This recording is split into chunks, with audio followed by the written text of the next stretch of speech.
Thank you very much, honorable members and the support staff and the office of DMV. That is the agenda before all of us. I would like to take this opportunity to welcome all of us in this meeting of the Portfolio Committee to deal with the annual performance plan of the Department of Military Veterans. Today we meet here when the whole nation, in particular 6 provinces in our country, have been declared as disaster in terms of Section 20 of the Disaster Management Act. And in Cape Town here, we meet today with the challenge that the storms have killed over 5 people and destroyed infrastructure.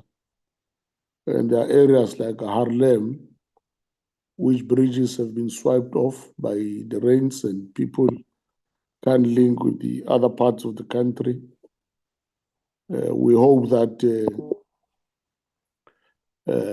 nature will forgive us if there's anything wrong with time, and hope that those who are going through tough times will get an opportunity to recover, because this is a natural attrition. We can't blame anyone except ourselves in how we've mismanaged nature over many years through industrialization, through chemicals, warfare, and through other problems. But today we're in this meeting to deal with the DMV. You are all welcome. Let me take this opportunity to welcome all of you.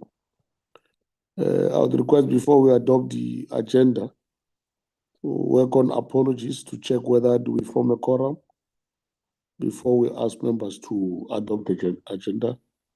The Secretariat, over to you. Yes, Chair, we do form a quorum.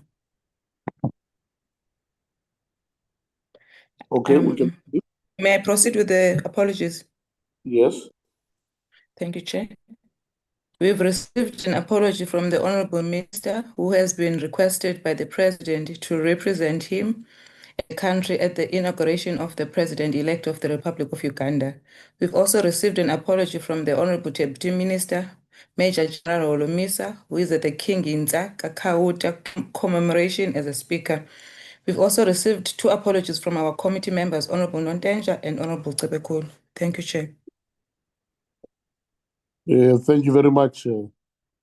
Those are the apologies, mainly from members of the executive. I think on our own as a portfolio committee, we correct. Can we then move to the adoption of the agenda?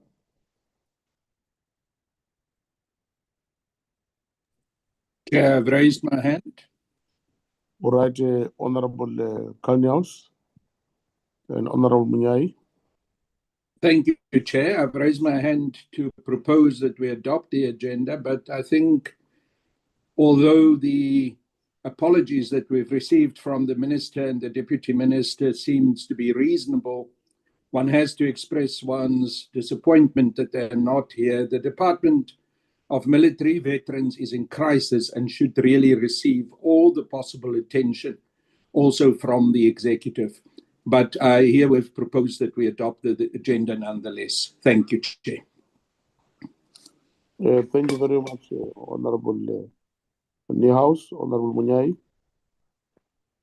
Esteemed Honorable Chairperson, esteemed Honorable members and the department, one rises to second the apologies, because I know for sure with apology you accept or reject. Thank you very much.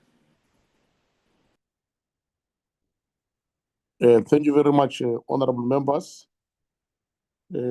Acting DG, because I don't see the SecDef, I don't see any of our deputy ministers. The minister who are aware that she is outside the country.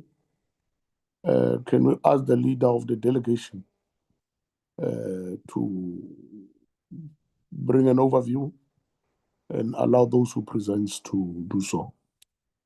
Over to you, DMV.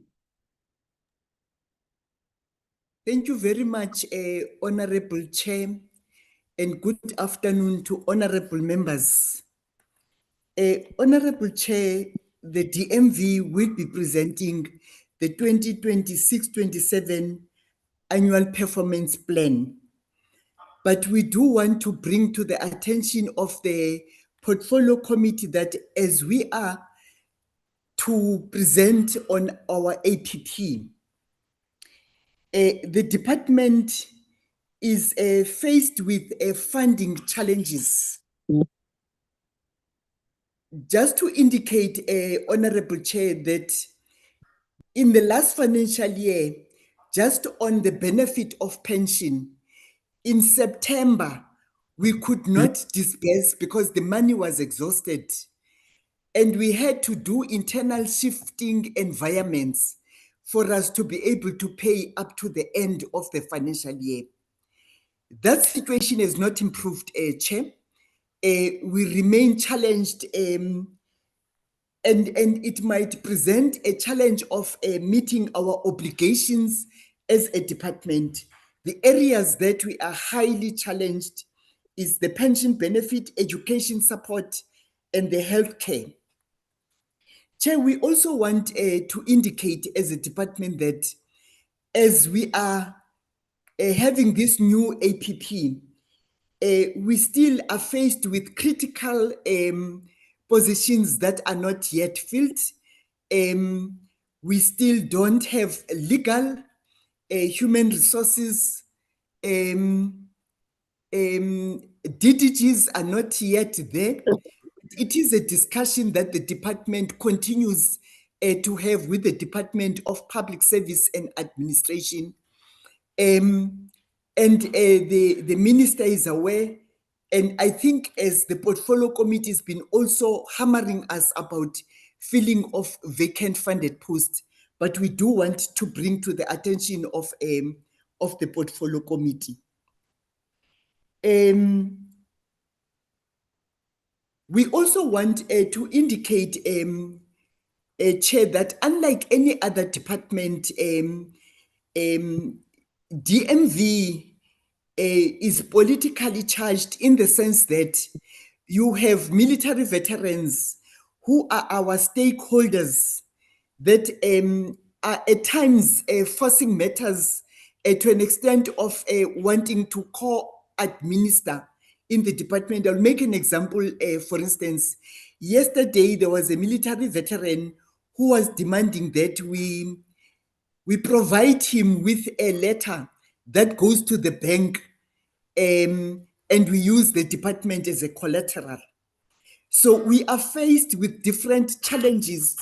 Needless to say, Chair, that we have facilitated 10 conferences for member associations, and we're hoping that this year, after 8 years, we'll be able to host the conference of SANVA. So with that, Chair, please allow the department through you to present the APP, and it will be done by Ms. Baloyi, and the financial part of it will be done by the CFO. With your permission, Chair. Permission granted. Ms. Baloyi, please lift the presentation. Good afternoon, Chair, Ambassador, and the acting DG and colleagues. I will humbly request that Chief Siyengo, please share the presentation from your side, as mine it's not uploading. I'm trying to share it. It's refusing. I don't know what is the challenge. Oh, before you proceed, I fail to acknowledge the administrator, His Excellency Ambassador Tamim Seleku. You are also welcome, my chief, to the portfolio committee. Maybe you can greet members so that they know who's in our meeting. Your Excellency. Thank you. Thank you very much, Chair. As you have said, I am Chamim Selegu, and I'm the convener and chair of the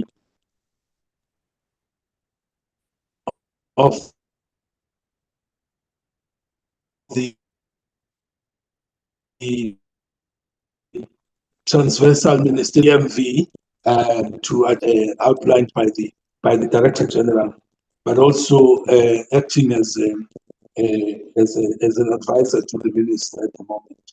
Thank you very much, Chair, and good afternoon to everyone. Thank you very much. You are welcome. Let's allow DMV to proceed. I just wanted to introduce His Excellency because he's part of the team from the Presidential Task Team and from the Office of the Director General to come and assist us on some of the things go between public service and administration, as well as DMV, to finalize all outstanding issues and challenges in terms of administration and how best we can improve our output as a DMV in terms of service delivery. Let me hand over to you to get more facts. Over to you. Thank you, Chair. The purpose of this presentation is to present the department's APP for 26-27 financial year, as the DG has already alluded. In this presentation is divided into, I will just pull everything together. We have the executive mandate as the part of the presentation, the strategic priorities for 26-27, as well as the key performance targets for 26-27. And when we come to the budget part, the CFO of the Department of Military Veterans, Mr. Ndlovu, will take over. As the DG has already provided us with the introduction, I will briefly highlight the constitutional and the legislative mandate and the policy mandate of the department.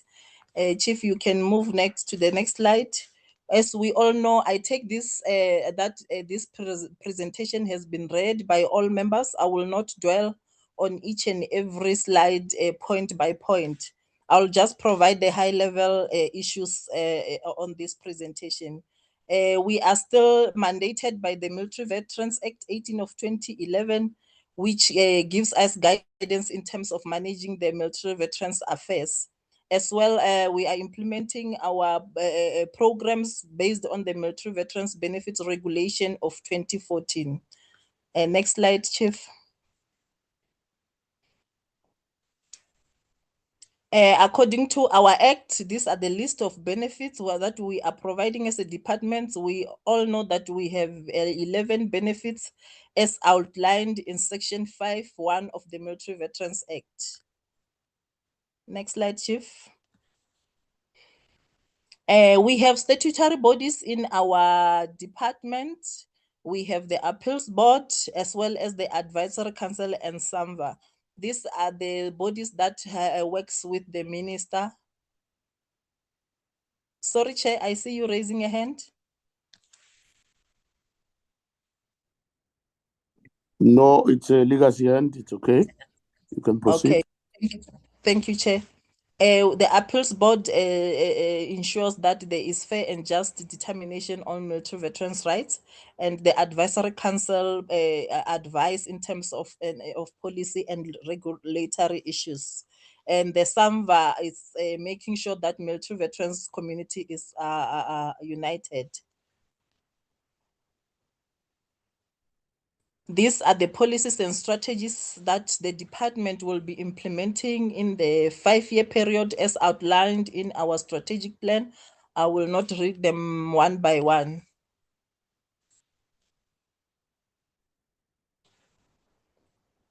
Now, the department has 2 court rulings that if they were to be finalized, they will impact on the mandate of the department, both financially and non-financially.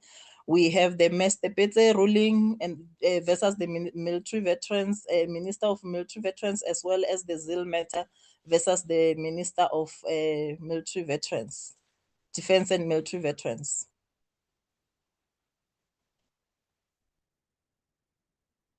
In terms of the DMV priorities for 26-27, before we go to these priorities, the minister had made some undertaking when she signed the foreword of the department, where she indicated that these are the ongoing focus areas in terms of provision of education and skills development, facilitating employment and business opportunities for military veterans, strengthening partnerships, as well as emphasis on innovation, improved performance, and accountability.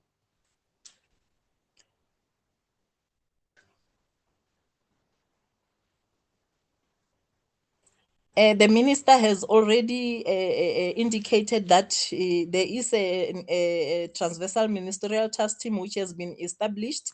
Its main mandate is to stabilize the department and implement a turnaround strategy. As you have already heard, the team is led by Ambassador Tamim Seleku, who is here with us.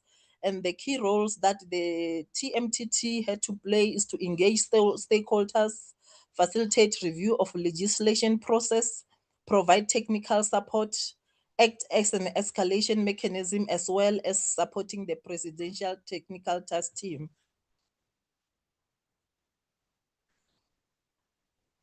This is our vision, mission, and values. I will focus mainly on the values.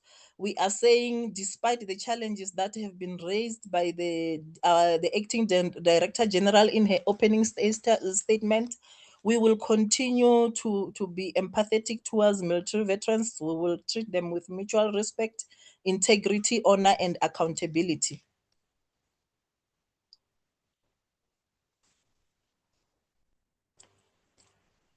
You can move to the next slide. This is the last slide that talks to the 3 strategic priorities as agreed by the Executive Authority for the Department of Military Veterans in the 26-27 medium-term expenditure framework, which is the MTEF period. The first priority that links to the NDP and the medium-term development plan priorities is strengthening governance, legislation, and efficiencies, improving socio-economic status of military veterans.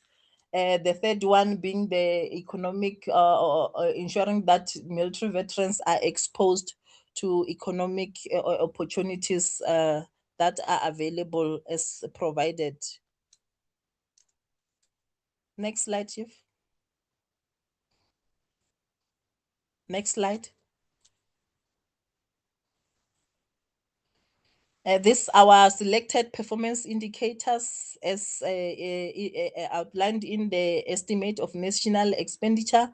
The main indicators that are there in the ENE is the indicator on newly built houses for military veterans, the issue of pension for military veterans and their dependents,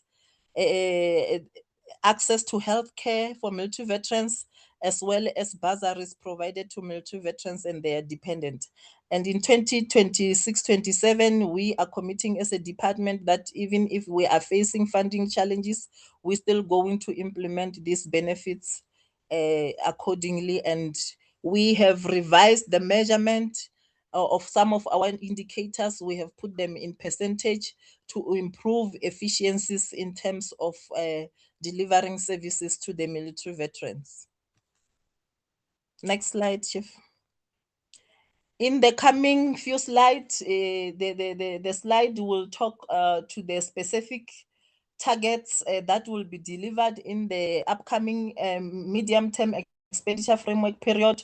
These targets cuts across 3 main programs of the department, which is administration, socioeconomic support, as well as empowerment and stakeholder management.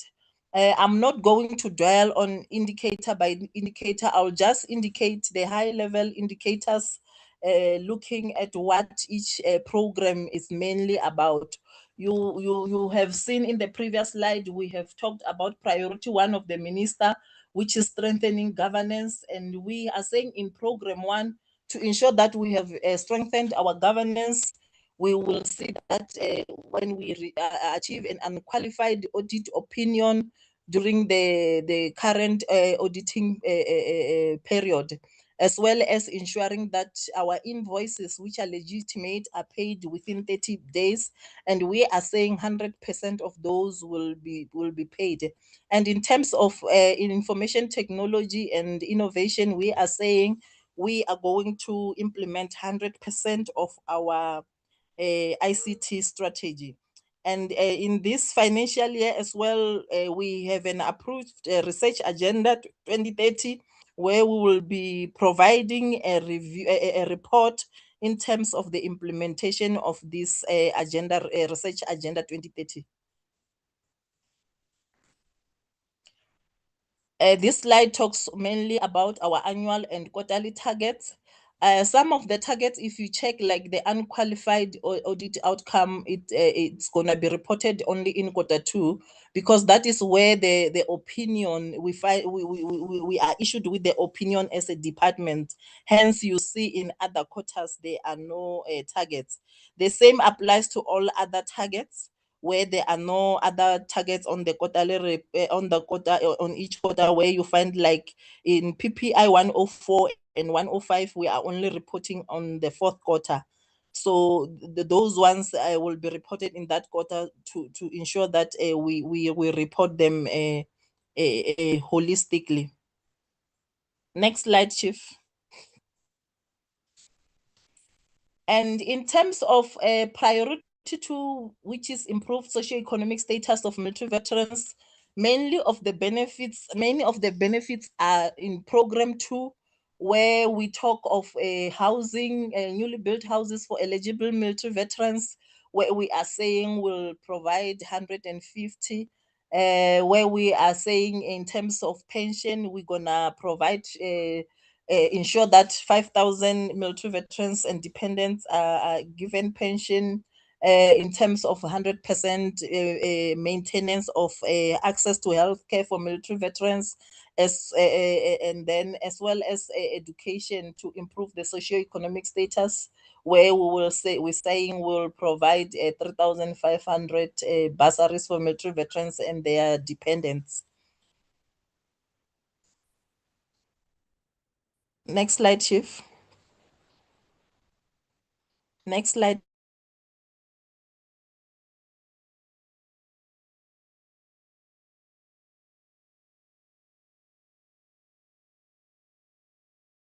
Questions on what happens when the target is not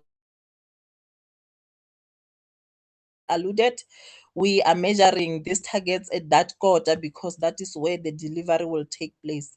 And in terms of program 3,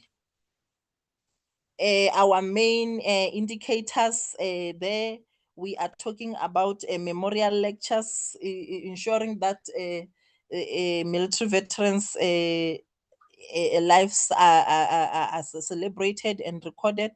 And we are talking about military veterans and their dependents approved for skills to ensure that they access economic opportunities available. We are targeting 100% there, and we are giving military veterans 100%. The 3.5, which is the number, it's 100% of all the military veterans who have who will be given, who will be provided with bursaries. I believe the DG has been indicating that education has not been opening for years.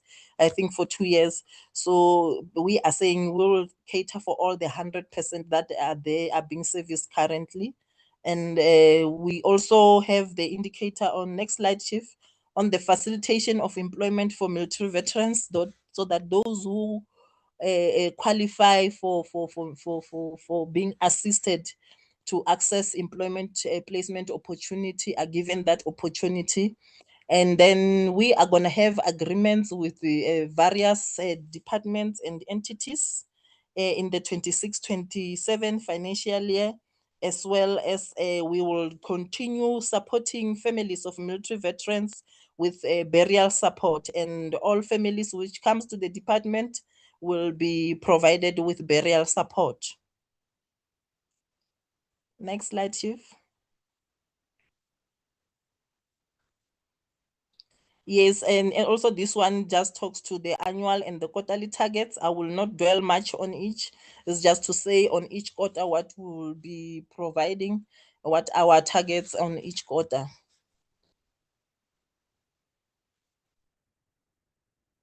And this slide speaks to our key risks. And we are linking our key risks with the outcomes that have been outlined in our strategic plan, which is a 5-year plan. And we also have the mitigations for each and every risks that we have mentioned in this slide. Next slide, Chief. And I will hand over to the CFO to talk about the MTEF allocation for the Department of Military Veterans for the financial year 26-27. Thank you, Chair. Thank you. Over to you, CFO. And thank you kindly, Honorable Chair. Good afternoon to you. Good afternoon to the honorable members of the Portfolio Committee. Good afternoon to DM, Ambassador, Acting DG, and the colleagues. If we can move to the next slide. Thank you so much. In this slide, Chair and honorable members, it's the confirmation based on the allocation letter that is in position by the department, that over the MTEF period, we are allocated with a total budget of about 2.8 million, broken down into 913 million for the 26-27 financial year, 948 million, 27-28, and 977 million for 28-29, Chair.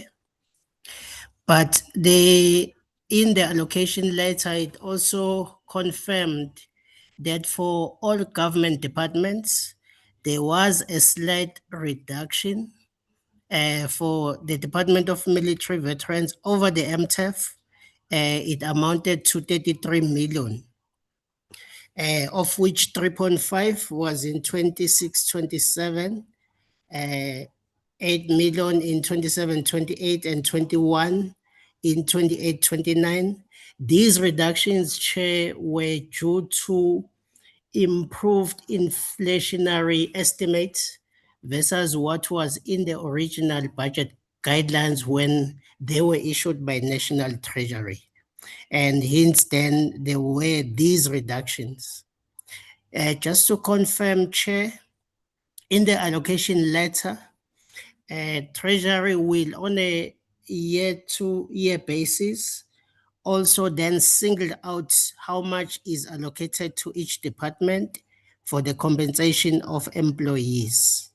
For the department, we are allocated with 158 in 26-27, 168 million, 27-28, and 173 million for the 28-29. This compensation for employees is exclusively allocated only for the compensation of employees. These funds cannot be utilized for anything else unless otherwise approved by either the National Treasury or by Parliament. The delegation does not reside within the department. Thank you so much. If we can move to the next slide. I'll be brief in the next slide, Chair. This is merely a confirmation, Chair and members, of the allocation broken down now into the different programs within the department. Just to then confirm, Chair, for the 26-27 financial year, administration, which is program 1, is allocated with 205 million, and so is 215 for 27-28, and 222 million for the 28-29. Then we will start seeing some slight increases in the allocation when we move to program 2, which is socio-economic support services and database, where now we see a bigger chunk, which equals to 433 in 26-27, 447 in 27-28, and 461 in 28-29. Mainly here it's because the high value benefits, including the military veterans and healthcare support, that's where it's located. Then if you move to program 3, which is empowerment and stakeholder management, you'll see the second highest allocation of 274 in 26-27, 285 in 27-28, and 294 in 28-29. Here we also locate the other bigger benefits, which is education support, as well as we locate, amongst other benefits, the skills development and empowerment programs. On average, Chair, we have noted, as depicted on the slide there, we see around 3.9 million year-on-year increase in the total allocation. 26-27, 3.8%, a year-on-year increase, 27-28, and a sharp decrease to about 3.1%. That decrease in the outer year mainly is based on that slightly higher reduction of 21 million, as we have noted in the previous slide. That was mainly due to improved turnover. Additionally, there was around 2 million decrease in the allocation for compensation of employees, Chair. If we move to the other slide, the other slide is merely then the confirmation, which is appropriation by economic class, Chair, which confirms what we have just indicated in the previous slide. Just to emphasize, Chair, in these 4 economic classifications, compensation of employees is straightforward. We purely pay for salaries. And then within goods and services, we pay part of the benefits. We pay for healthcare services, and we also pay for skills programs. The bigger chunk is sitting under the transfers and subsidies, where then we pay the rest of the other benefits, Chair. There is nothing related to benefits that is now located with the payment for capital expenditure. And then if we move to the next slide, please. Which is merely, Chair, now this is a breakdown by each benefit, Chair. Just to then quickly, without going reading each benefit, just to highlight within socio-economic support, as I indicated, Chair, we've got those 2 high-value benefits, which is the military veterans pension and healthcare within program 2. The last quadrant confirms that within the socio-economic support, there is education support, which is a high-value item there within that program. There are those other less value-driven but important benefits, including burial support and skills. Just then, in summary, Chair, without going through the last 3 slides, just to then talk directly to the challenges in terms of funding, Chair. As we have indicated, for military veterans pension, Chair, the portfolio committee is now aware that we have then gazetted the new regulations. These new regulations are there to assist the department in containing escalating costs.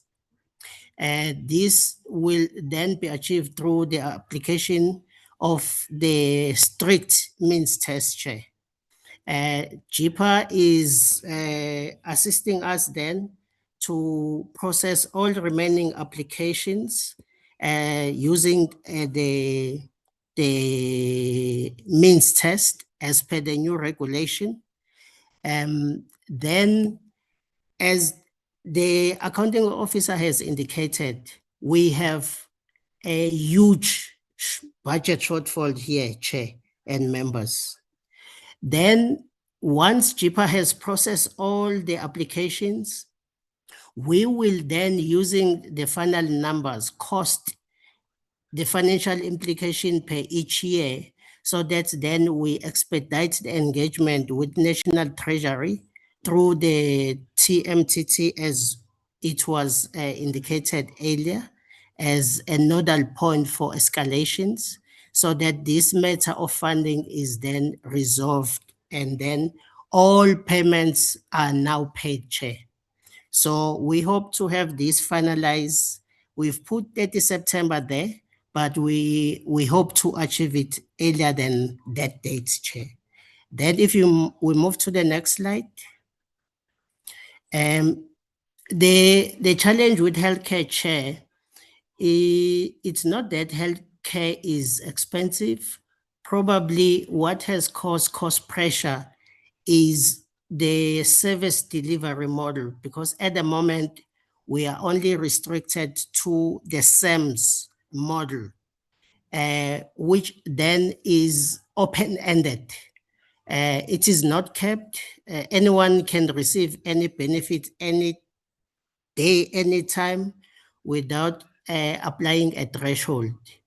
So then, to regulate this, there are two options. We are presently considering immediate option, which is utilizing the services that is applicable to the retired soldiers within the SAMS environment. Then through the TMTT, we have developed new regulations, but these regulations are being interacted with through the Department of Health, so that whatever outcome we propose and for approval is what is uniformly applicable within South Africa. There as well, Chair, we have put a deadline of 30 September. However, we hope that we could achieve it earlier. And then on the last slide, it's around education support. On the same model, we have proposed, because at the moment education is not regulated, and the same applies to skills programs. So through the TMTT again, through their intervention, we have developed new regulations on education support. These regulations are currently in consultation with both departments of education, that is basic as well as higher education. This is just to ensure that we strengthen a model that is sustainable over the years. Unfortunately, because this seems to be a tedious process, we have set a deadline date of 31 March 2027. However, through the TMTT, we hope to achieve it earlier than that. I think that will be all in terms of the finances, Chair. Thank you so much. Thank you very much, CFO. I'm not sure from the department we are done. I saw in our meeting we have the presence of the Deputy Minister, Richard Mukungo. I also need to highlight to the DMV that there's been slight changes in our portfolio committee. From the ANC, we have new members, Honorable Jama and Honorable Munyai. In the MKP, we have Honorable Kubekile, Pumlani. We also have Honorable Cele, who are partner of the portfolio committee from those respective parties. So I thought it's important that we just make that announcement because I did not do it from the start, but also welcome Honorable Mukongo. We will now allow hands of members. I already saw a hand of Honorable Shelembe, Honorable Niehaus, Honorable Kubekile. Those are the three hands we saw for now. We can start, Honorable Shelembe.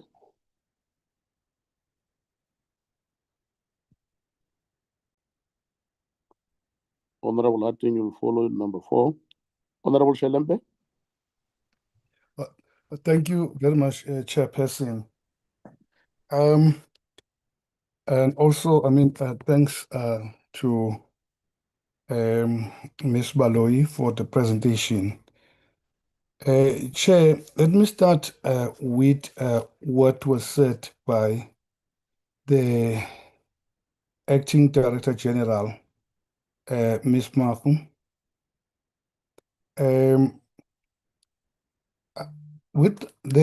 She said, well, when it comes to the filling of vacancies in the department, it's not that they are delaying, but it's because of the Department of Public Service and Administration. Now, if they have meetings with Public of Service and Administration, so they do not agree on the timelines when this must happen, because it is now noticeable a number of presentation that we are getting that excuse that it depends on the Public Service and Administration. This is very, very worrying, and also trying to find out. I need a clear answer on that one. I'm not sure whether the Director General acting will be able to answer my question. It's now more than 2 years, if I'm not mistaken, that the department is struggling to appoint the Director General. And is it, in my understanding, I don't think there is any issue with the Public Service and Administration when it comes to that. It is now the matter in the department. If maybe she can update us as to when, if she's got, the information to have, the Director General employed. This position is making it very, very difficult for us as the members of the portfolio committee, because if there are referrals or there are complaints from the military veterans on the ground, and nobody is taking the responsibility to answer to those questions, even the acting Director General herself, if you write to her, say there's something that needs to be attended, and well, she'll say she has referred the matter to someone, and it's the end of the story. And this is very worrying because it tells that there is no one to account in that department. And then, Chair, the issue of the pension. I want to know how often do they engage with JIPA? Because if you look, to the amended pension regulations, it states clearly that if a military veterans make an application for the pension, the JIPA must reply within 90 days. And this is not happening. If I can get an answer, how many applications that has got more than 90 days and have not received the reply? If the acting director general is not aware, as telling us that, a JIPA is operating its own way and is not, engaging with the Department of the military veterans.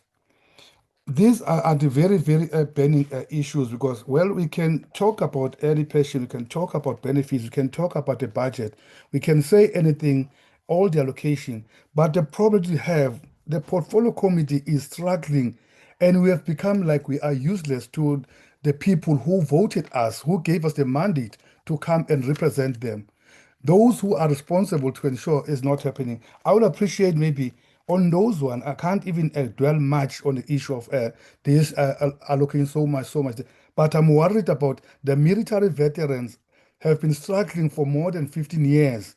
And to date, we are still talking that, we have a problem with the appointment of the staff because of the public and service administration. Thank you very much, Chair. Thank you very much, Honorable Shelembe. I think the question related to the appointment of the acting director general, the substantive director general, will leave it to the DM or either His Excellency Mseleku or either to me,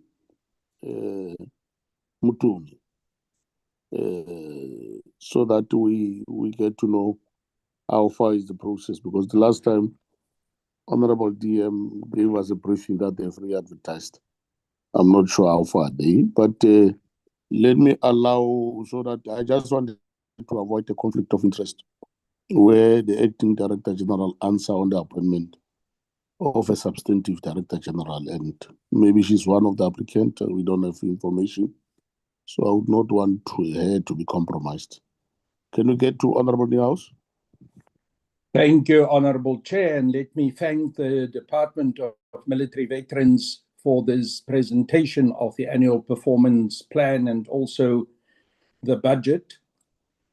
Chair, you will know that on behalf of the economic freedom fighters, I've consistently complained that the Department of Military Veterans is systemically dysfunctional, corrupt, and it is a collapsing department that betrays the very military veterans who fought for our liberation in South Africa.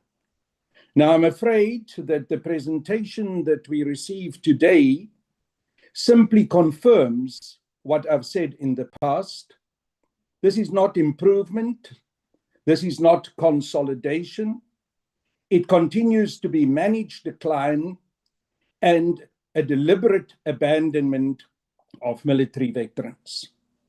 Unfortunately, at least in this presentation, I do not see any positive impact yet from the transversal ministerial team that had been appointed. And I would like to hear from the ambassador what the plans of that team is in order to address this systemic crisis.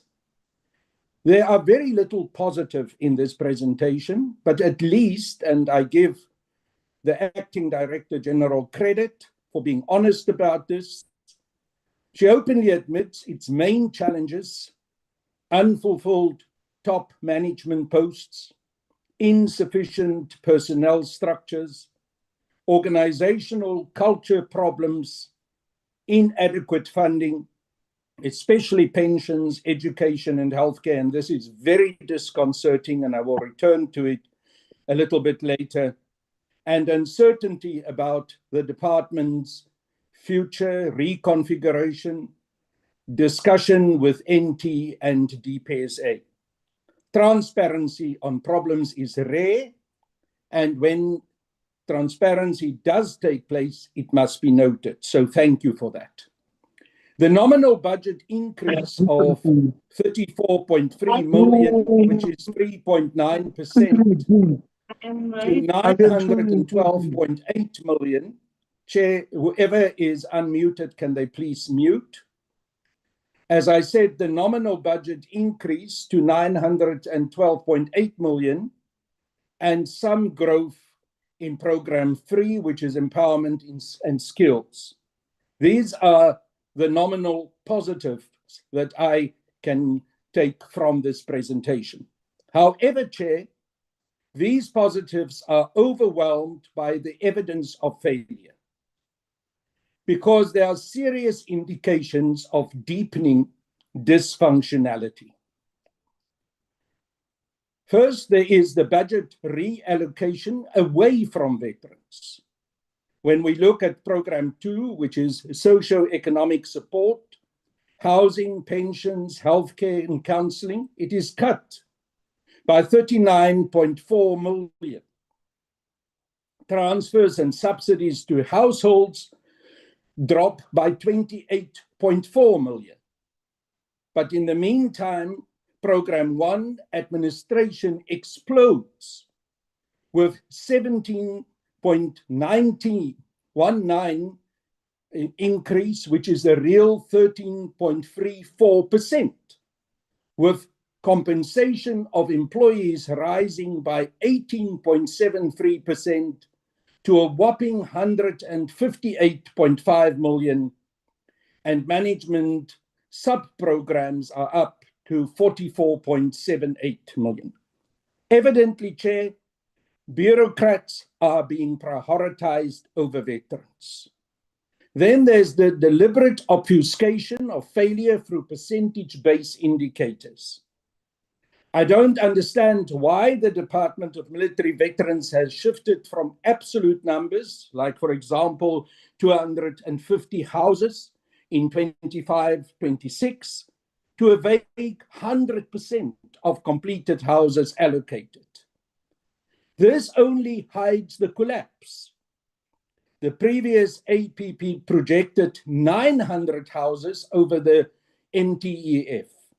The 2026-27 annual performance plan now plans only 450 houses over the entire 3-year NTEF period. That is roughly 150 per year.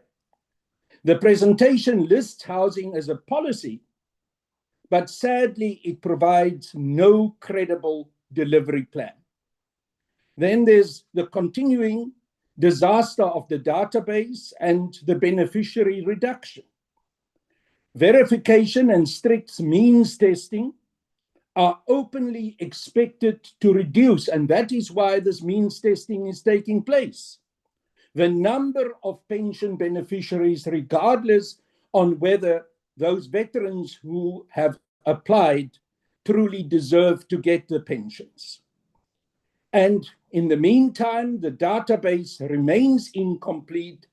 It is still not digitized. It is paper-based.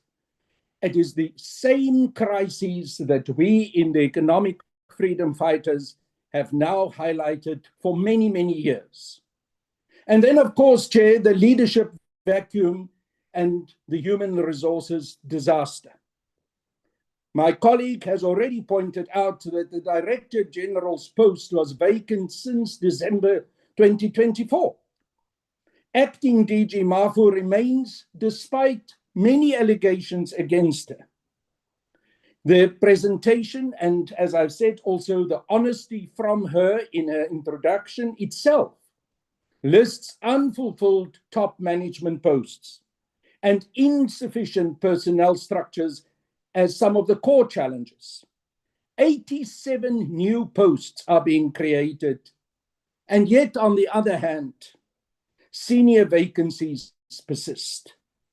There are court cases and procurement scandals. The presentation acknowledges the Zeal Health tender was declared irregular and set aside, and the PETSE compensation matter is under appeal. These are not resolved, and therefore, they continue to be ongoing liabilities. For me, the most serious matter, Chair, the pension funding collapse. This presentation explicitly flags inadequate funding in pension payout as a major challenge. The department perpetually runs out of money mid-year with devastating consequences for military veterans who are entitled to these pensions. And there's no real turnaround. As I said, I don't see the impact of the transversal ministerial task team. It lacks detail in the report, timelines, and even accountability. Digital transformation and database modernization have been quietly deprioritized. So what we see here, Chair, is the same ongoing organizational disaster that myself and other members of the EFF over years have documented. A department that cannot deliver even one of the 11 statutory benefits at any scale, while veterans who should get the support of this department die in poverty. Now, let me ask my questions. The first one is very obvious, Chair, and I ask it every time we have these presentations. Why is the Director General's position still vacant? And why is there a continuing situation where the acting DG, Ntobeko Mafu, remains in place?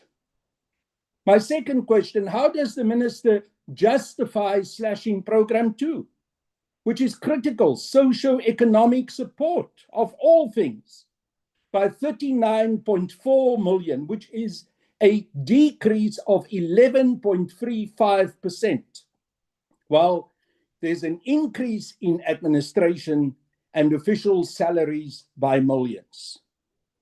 Why has the Department of Military Veterans deliberately replaced absolute numeric targets, I've already referred to it, with meaningless 100% percentages? This simply hides the true scale of failure. Why has the target collapsed from hundreds of houses annually to only 450 over the entire 3-year MTF period? And what is the exact number of houses that have actually been handed over to date versus all previous cumulative annual performance plan targets? When will the fraudulent, incomplete military veterans database be fixed? And why does verification explicitly aim to reduce the number of pension beneficiaries regardless on the merits of the applicants? What is the current status of the Zeal Health court case and the PETSE compensation appeal? And how much public money has already been wasted on irregular procurement? Why does the pension fund budget continue to collapse mid-year? This creates a major crisis for military veterans. It leaves thousands of veterans without income, as is openly admitted in the DMV's presentation. And how many of the 87 new posts are actually funded, filled by qualified, non-cadre, and I underline that, non-cadre but competent staff, and will deliver measurable benefits rather than just simply administrative bloat? What is the detailed implementation plan, the timelines, and the measurable outcomes for the transversal ministerial task team? Third time that I'm asking this question. And how exactly does it differ from the presidential task team? And my final question, given the admitted systemic collapse, the leadership vacuum that I've referred to so many times, budget cuts to benefits, database fraud, perpetual funding shortages, and court losses, when will the minister now finally place this entire Department of Military Veterans under administration in terms of Section 100 of the Constitution? Chair, I'm concluding by making the following point. We need and we require urgent intervention. The Department of Military Veterans continue to be in terminal decline. And we as a portfolio committee must, and I conclude with this, must demand at least the following. Immediate placement of the entire DMV under Section 100 administration. The suspension, and actually the acting DG should simply resign and retire, but then there must be a new DG appointed. Not all the promises that we got from the deputy minister all the time. And the filling of senior vacancies must proceed with competent non-cadre professionals. We must restore absolute numeric targets in the annual performance plan for housing, for pensions, for healthcare, and skills development. And there must be a forensic audit of the database of all procurement, and this must include the Zeal health and pension expenditure. And we must ring-fence funds for pensions and housing with emergency top-up allocations. We can't continue to fail our military veterans on their well-deserved pensions. And legislative reform to remove barriers and expand benefits, not restrict them through means testing. Really, Chair, the economic freedom fighters cannot continue to allow this government to perpetrate this betrayal that the DMV had become against military veterans. Military veterans deserve, I'm concluding, this is my last statement, military veterans deserve radical economic transformation in their own lives. And it can only be done by the DMV. And the full benefits that they are entitled to by the law. Until now, we do not see that happening, and that is a crime against those who've made the most significant sacrifices in bringing about our liberation. Thank you, Chair. Thank you, Honorable Kubukele. Thank you, Honorable Chair. Greetings, Deputy Minister and our visitors. I want just to, because my colleagues have already covered a lot of ground, but there are things that on this systemic failure that has just been highlighted by Honorable Carl Niehaus, I want to add a few points there.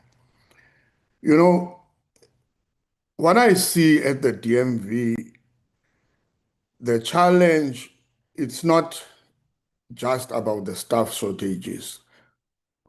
It's about the way the DMV is configured. Because the DMV is built just like all the generic government departments. And now you find that in the structure, it's top heavy, you know, and people, functionaries, people who are supposed to be running there and assisting veterans are very few. Now, if you go to provinces, for instance, you find that in provinces, the offices are not functional. I visited an office in the Eastern Cape, their provincial office. I discovered that their system is not connected to the national system. They cannot be able to communicate with them in real time and process matters that are being brought by military veterans. Now, you cannot really call that an office.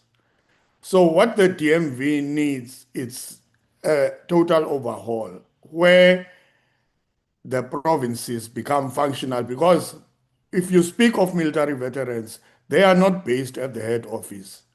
Military veterans are in the provinces. So you need a functional office there that will be able to service the veterans who are in the rural areas.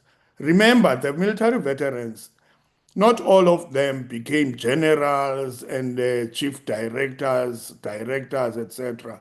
Some of them were merely servicemen, who have no money even to go to that provincial office. So my belief is that the vehicles that are allocated to those provincial officials, they are supposed to drive them to those rural areas and take the applications of veterans from their homes and bring them. I mean, that is what I'm saying speaks to the spirit and the letter of the Military Veterans Act. And it becomes more of a challenge when you speak about the spirit and letter of the Military Veterans Act and you want to apply means test when dispersing the benefits to military veterans. You speak of means test, and your means test is based on a figure. For instance, I think it's about 125, someone who's earning 125,000 annually, you cannot get a house or something of that sort. But I mean, when was that 125,000 set? Was it ever reviewed? This shows that really it demonstrates that there is absolute dysfunctionality when they do their review, annual reviews, the DMV. They do not look at small things like those, that affect the military veterans so dearly. Now, like I was saying, you need to really reconfigure the DMV and remove all those many chief directors and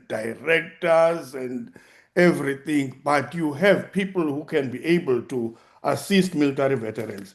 What I'm going to propose is that we need to have a sit down, a session with all these, the stakeholders of the DMV. For instance, you have your Military Veterans Appeal Board, you've got your Advisory Council, you've got your South African National Military Veterans Association, then you've got your TMTT, you've got the committee that is chaired by retired General Mashwala. Because all these things at the end of the day, they cause military veterans to march to those offices. I mean, it's not, a good thing to us. It does not reflect nicely to us when we see military veterans carrying placards, marching and closing offices because of things that we can sit down with the DMV and advise. In fact, we probably also need that public service commission, that they are dealing with, so that we can sit down and restructure everything. Because what I'm saying, Chair, is that there have been a turnaround strategic task team that was appointed by Minister Nosiviwe then. And all the recommendations, they fell through holes. There was an attempt to review the Military Veterans Act itself. All those recommendations, they were never implemented. So it tells you that we have a real challenge with this detachment. There are many things that you can point out in their report, as Honorable Niehaus and Shelembe have already said, but what we need here is, all of these stakeholders together, and we just deal with this DMV because it is a crisis, Chair. Thank you. Thank you very much, Honorable Ate. Thank you, Chair. Can I leave my camera off for bandwidth? Is that okay? No problem. Thank you, Chair. Thank you for the presentation. We haven't got a lot of time, so let me jump right into it. Chair, the TMTT was presented as the department's turnaround engine, created to stabilize the department, fix leadership and service delivery failure, restore trust among the military veterans. It was meant to drive real reform in pensions, housing, healthcare, and database verification. Now, what has actually been delivered? We see nothing of this in this presentation. No measurable outputs. Veterans still face pension delays, housing failure, weak healthcare access, reduced healthcare access, education backlogs, and database problems.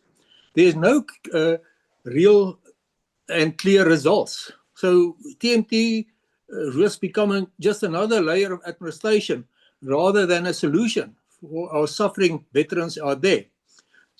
Chair, we need proof of what has been done, what has been delivered, not just another vague coordination structure. So my question on this specific, what specific fixes has the TMTT delivered? What date? What did it cost? And what impact, measurable impact, did have on the veterans' benefits and on the outcome and on the future of our veterans? There's nothing of this in this report. Second point, pensions. I think the department's pension system and pension payouts remains one of its biggest failures. 4,378 veterans and dependents received pensions in 2024-25. And the department had to shift 78.2 million from other programs, including education support, just to keep pensions payment going for those. Now, another 2,000 applicants are approved according to mean tests, and another estimated 19,000 still await assessment, verification, or registration on the database. Despite this, the APP reduces the pension target to 5,000 beneficiaries. Nothing makes sense in this. Why is the pension target being reduced when thousands of veterans remains unpaid or excluded despite emergency environments of over 78 million just to sustain the one benefit, one of the 11, the pension benefit? Chair, this budget also shows that the department is getting bigger while service delivery is getting worse. In a rapidly changing world, government should be cutting its coats according to its cloth, becoming leaner, faster, and more effective. Instead, this department's administration cost rises by 30.1 million, from 175.1 million to 205.2 million, consuming almost 22.5% of the total budget, while Program 2, which funds pensions, housing, healthcare, is cut by 39.4 million. So the management grows by almost 45%, the DG post remains vacant, and the veterans face more delays, continued ignored emails, and reduced benefits. Veterans need support, not more bureaucracy. The question on this, why is DMV funding more administration becoming bigger and fatter, and management while cutting the very benefits military veterans depend on? Communication. This is crucial, and you will recall that I've repeatedly begged for communication lines to be established and to be given to members of this committee and out there, phone lines and email addresses. That has not been done, and communication has actually worsened. Calls goes unanswered, emails are ignored for weeks or permanently. Veterans receive little feedback on pension, healthcare, housing, burial support. Without communication, every benefit becomes a massive struggle for the veterans. Yet administration and personal budgets continue to grow while frontline responsiveness remains poor. Chair, just an example. I've communicated on one issue repeatedly with the department, with the DG's office, with all the emails that I have. At the end, I even gave hard copy to the Deputy Minister. And to date, I have not received a single word, not a phone call, not an email from the department, or nothing, not even a nod from the Deputy Minister. This is the Department of Military Veterans Communication effectiveness. There's nothing. Chair, then on the APP, the departments move now from hard targets, delivery targets, to percentages. Targets, it actually weakens accountability and turns our oversight into smoke and mirrors. To say we will build or deliver 250 houses is clear and measurable. If 260 or 300 is delivered, we know what there was an improvement. If 50% was delivered, we know that. But now the department moved to percentages. For instance, 100% of completed houses to be allocated. What does it mean? Does it mean 10 houses were delivered, 5? Or if it's 50%, were 5 of 10 houses delivered? We don't know. So, and the same applies to compensation, healthcare, mortgage subsidies, bursaries, skills development. At the same time, Program 2 is cut by 39.4 million, while the administration grows, as I've indicated. This creates that the APP is designed to hide failure, to protect the department from scrutiny and from oversight, and to replace real delivery with an administrative illusion. This is unacceptable, Chair, and these targets that are hidden behind percentages should be resubmitted in an adjusted APP. Chair, we cannot accept this means of presenting targets and achievement of targets in this fashion. Next year, the department will come and say, but last year you accepted this, what's wrong with you now? Why don't you accept it now? Chair, it will remain unacceptable, and I insist that this APP be sent back and that we get real measurable targets presented to this committee so that we can fulfill our oversight function and not be screened off from seeing what's really going on in the department. So, but I would also like, apart from having the adjusted APP, I would like to know why. What was the thought behind this? Why did the department think that it will be more acceptable, more presentable to this committee to be fed these percentages instead of hard measurable targets? Chair, this department remains an embarrassment for Parliament, for the government, and for South Africa, but worse. It remains a massive failure for the aging veteran community whose hopes have been put on this department for many, many years. And simply, this department cannot produce anything to address that the failure of the hopes of our veterans. I thank you, Chair. Thank you very much, Honorable Ate. Honorable Plakis. Thank you, Chair. Afternoon, members, and afternoon, Minister and his delegation, the acting DG. Chair, let me first start with the matter of the housing. I think I had my own experience during this year on the matter of housing. I think the department will know the Lintar situation in the Western Cape on the matter of housing. I honestly have to agree, Chair, that the housing project and the memorandum of agreement, or SLAs, are not really working, or either they are not service. In the Western Cape, I want to be specific. There's nothing happening around the issue of housing. The department, no, Lintar was even prepared to come to them and do whatever he wants to do. The guy was suicidal, and nobody could give him a clear direction and answer. I think let me pass that, Chair, but on that one, we do have a problem.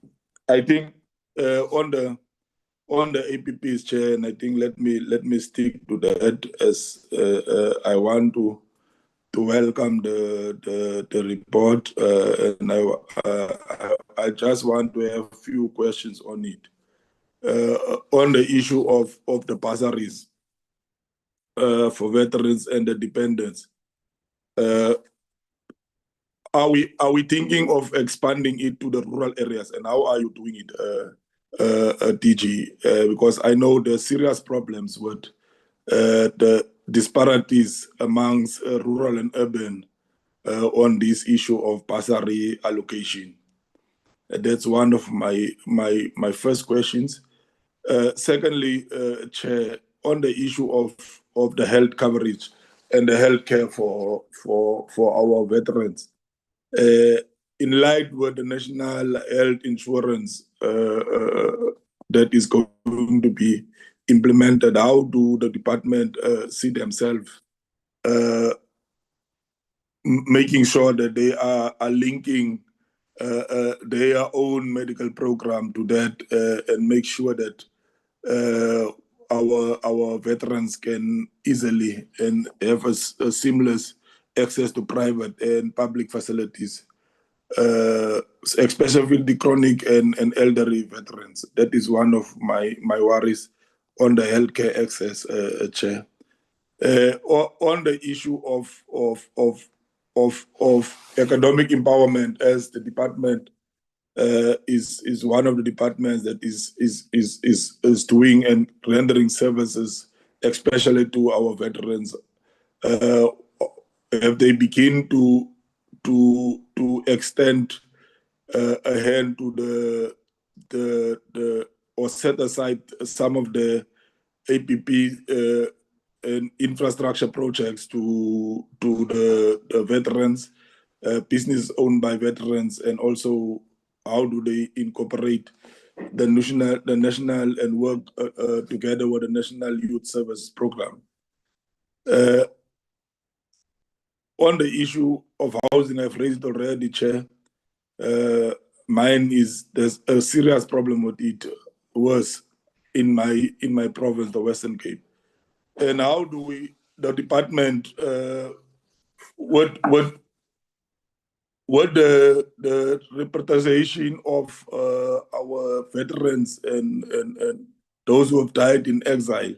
Have the department put targets on bringing back and exhuming bodies of those who have died in exile and outside of the country? That is one of my last questions, Chair. The others have been covered by other members. Thank you, Chair. Thank you very much, Honorable Plakis. Honorable Hala. Good afternoon, Honorable Chair, Honorable members, and everybody else. One, now that the ambassador is in this platform, I was going to suggest that he also briefs us about what is happening in the department since he's been assigned to look after the department. Two, the DMV internal audit capacity has been a serious concern to this committee. That is our committee. In the past, and is essential to the stability of the very same department. Have there been any new appointments to the structure? And what is the current vacancy rate? Is it sufficiently funded, or will there be a need to outsource the capacity again in 2026, 2027? Thank you, Chair.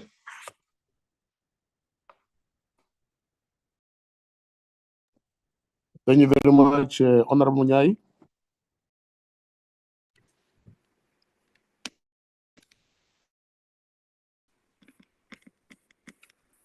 Thank you very much, Honorable Chair. Can you hear me? Yes. Yeah, I must thank you, esteemed Honorable Chair, honorable members, esteemed Deputy Minister, and acting leadership administratively, and those that made a presentation, good presentation, I must say. But firstly, I must salute the military veterans, especially those that fought for liberation, and that brought to an end apartheid regime because they paid an ultimate price such that we could be free and enjoy the current democratic dispensation. And I'm sure as MPs, we enjoy it in the context of the doctrine of separation of power, that no branch of the state will intrude or overreach to the other branch of the state. So we'll continue to make law and conduct oversight in the context of the oversight sector model. We reaffirm the unwavering support for our military veterans, their benefits, their needs, and their needs respectively, because, Honorable Chair, this is not a growing population. Some of them, they are dying, they are sick, they need medical care, they need housing, and after all, they are the heritage resource of historical significance. Hence, we'll continue to honor them.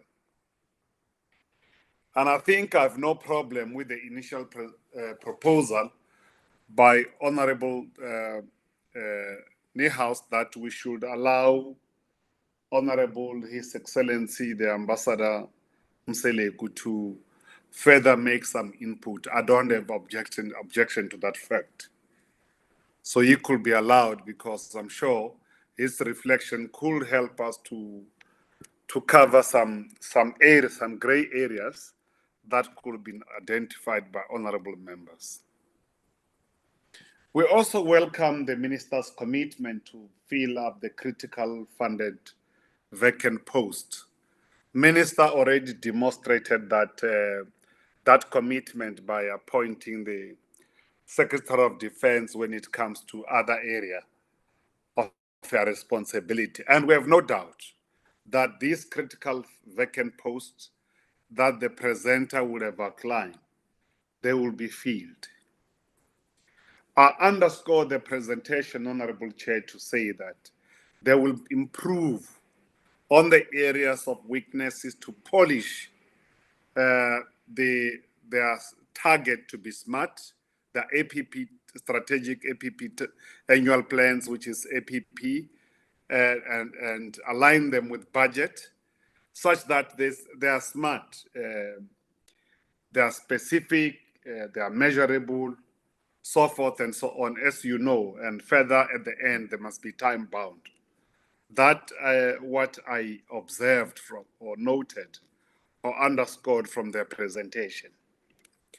Chair, I must say that the presenters and under the leadership of the deputy ministers, they outline all the weaknesses to bear so that this portfolio committee must not second guess the challenges that they experience within the department.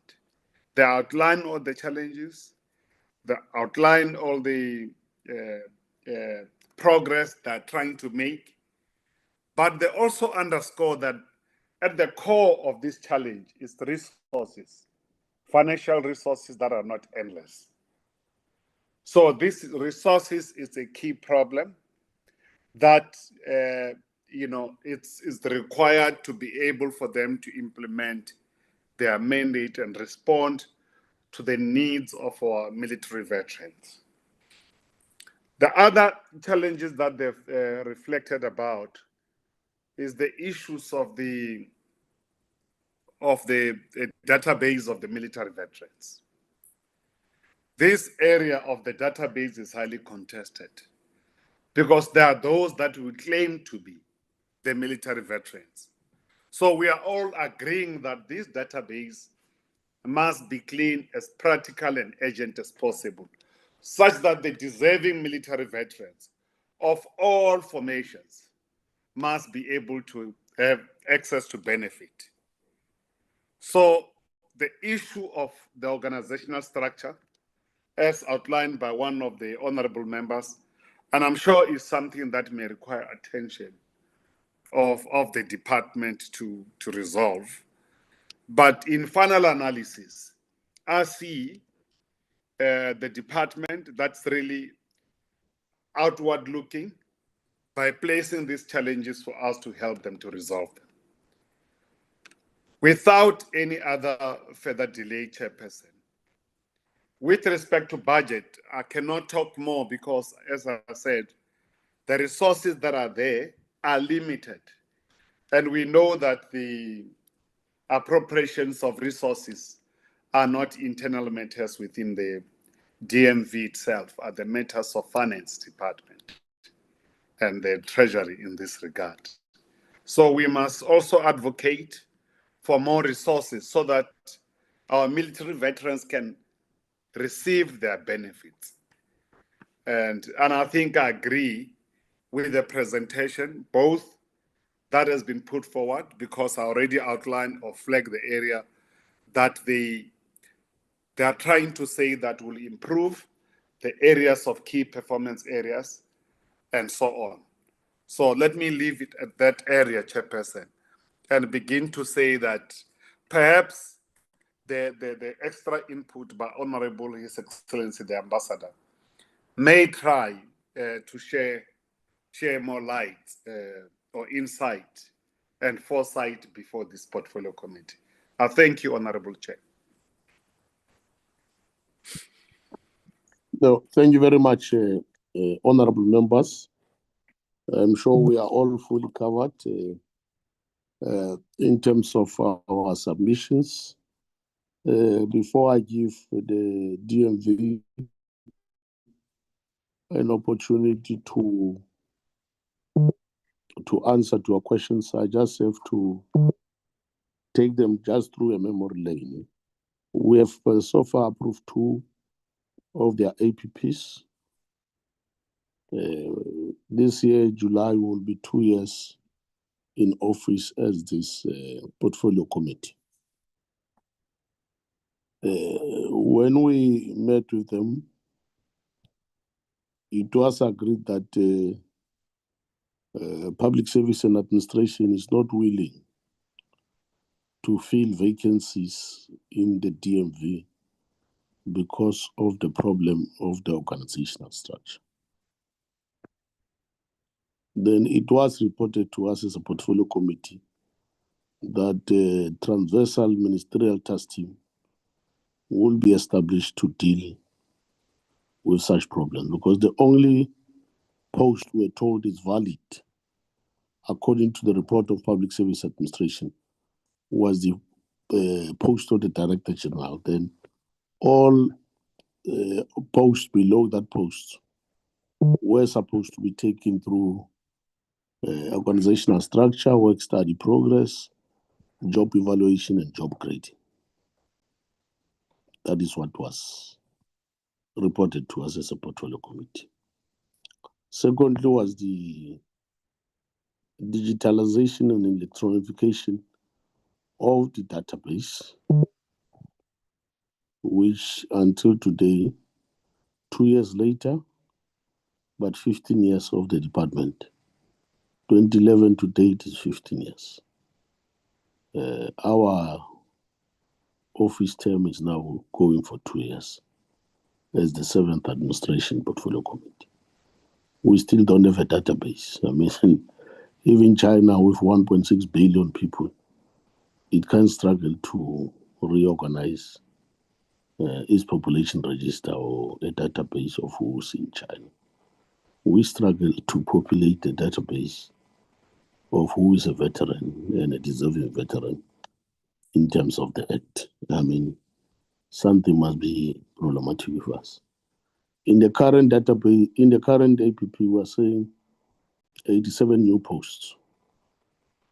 We have not explained what happened to the reviewal of the organizational structure, what happened to the transversal ministerial task team, What happened to job grading, job evaluation, including the completion of the organizational structure? Where does this 87 posts come from? Or are they part of what we have as part of the reforms we are bringing? It's a problem. On the benefits, we know that there is a process of review of policy and everything. But even ourselves, as the people who need to go and defend that policy in Parliament for Treasury to fund, we have not received a proper workshop or a proper education on those policies. We know means test and other things are said, but the rationale and the understanding of the portfolio committee is not there on some of these things. And I think it's a matter that we need to look up to, so that tomorrow, if I table your policy review in Parliament, none of the members of the portfolio committee must disown me as the chair. We all need to get their buy-in, and I think it's about time that we deal with that particular buy-in. The other point, we have agreed that DMV does not have money. We gave DMV an advice as the portfolio committee that DMV go and sign MOU with the Department of Labor, access the skills fund, which is about 120 billion rand, and ask them to prepare something for the training of our veterans so that they get artisanal skills and get to be self-employed or self-sustainable. The APP does not say anything. Go to the Department of Labor, let them also be listed as job seekers so that they can get an opportunity like every South African, especially those who are less than 60. Go and talk to Land Affairs and Department of Agriculture so that we see in other government-owned land, state-owned land, can't we access even 1 hectare for each one of them to start planting and producing and selling in the markets? We don't know how far you with that particular process. We've asked that go to the Development Finance Institute, National Empowerment Fund, DBSA, IDC, so that we look at programs where we can turn some of our veterans into entrepreneurs than them being beneficiaries of grants from the department forever. Others are still healthy, others are still able to can do something for themselves. Can we link them with institutions that can create entrepreneurship and trade for them? And I'm not sure. We're not talking to what we have advised as the portfolio committee in terms of the current APPs. So I would request that when you answer, tell us, what have you done to this program? Because last year we were clear. We can give you a full report of what was discussed when you adopted your APPs. We can take you even to July the 10th in terms of what we discussed and what we concluded, which this year does not reflect it, because we are going for the third year now. We must be able to can be aligned. And we are still far apart. 15 years of this department, 2 years of this portfolio committee. Let me then allow His Excellency to update the portfolio committee in terms of his intervention before I allow the department to answer. Your Excellency, Honorable Mseleku. Thank you.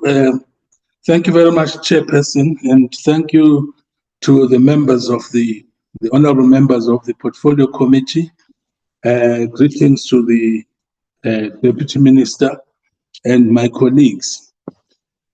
Chairperson, thank you very much for the questions and the comments that have actually come from the members of the Portfolio Committee. Indeed, they have touched on some of the key issues that we as the transversal ministerial task team actually picked up immediately we started. I must indicate that we were appointed as a task team in October. We started our work in October, and we have been actually steadily trying to deal with some of the vexing problems that are faced. So I'll try and deal with the ones that will actually cover broadly most of the questions that have been that have been raised. One of the issues that was immediately put on our table was the question of the fact that the issue of the organizational structure of the department was giving some vexing problems.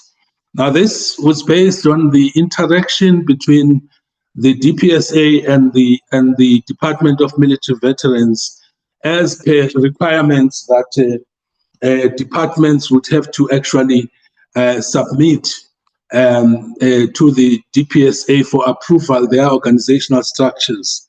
The structure of the DMV that exists at the moment was seen by the DPSA as a temporary structure that was just meant to kickstart the department. However, the department needed to then embark on a process with the DPSA to actually get to the relevant structure.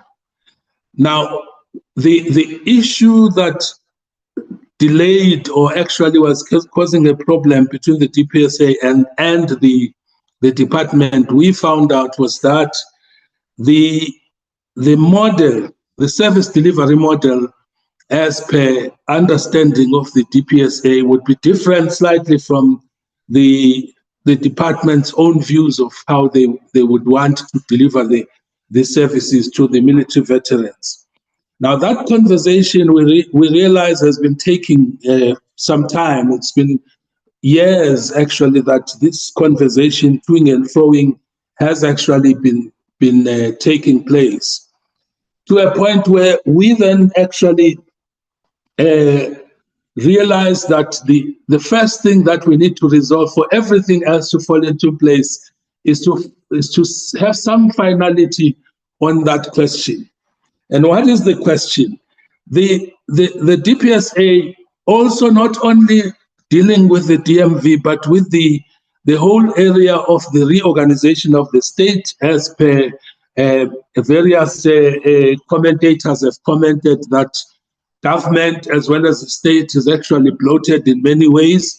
So the DPSA together with the Treasury have been working on a project which I think at some point will be finalized, of looking at how to rationalize the structures of government in general, some that actually are duplicating functions that could be performed elsewhere, and others that may actually be reorganized and reconfigured to actually deliver their services differently. Members of the Portfolio Committee will also recognize that this message has been coming from the budget speeches of the Minister of Finance, particularly questioning some of the need for some of the agencies to exist, other than perhaps to reallocate their responsibilities to other agencies that are actually delivering the same services. And so from that perspective, the DPSA had actually been moving towards, as part of the rationalization, towards confining the Department of Military Veterans to what they regard as their service delivery model, which is merely facilitation and coordination, and therefore would in their view be a very small structure, a smaller structure than the one that you have at the moment. But of course, that would actually require certain decisions at a government level to be taken. But of course, that process is still underway.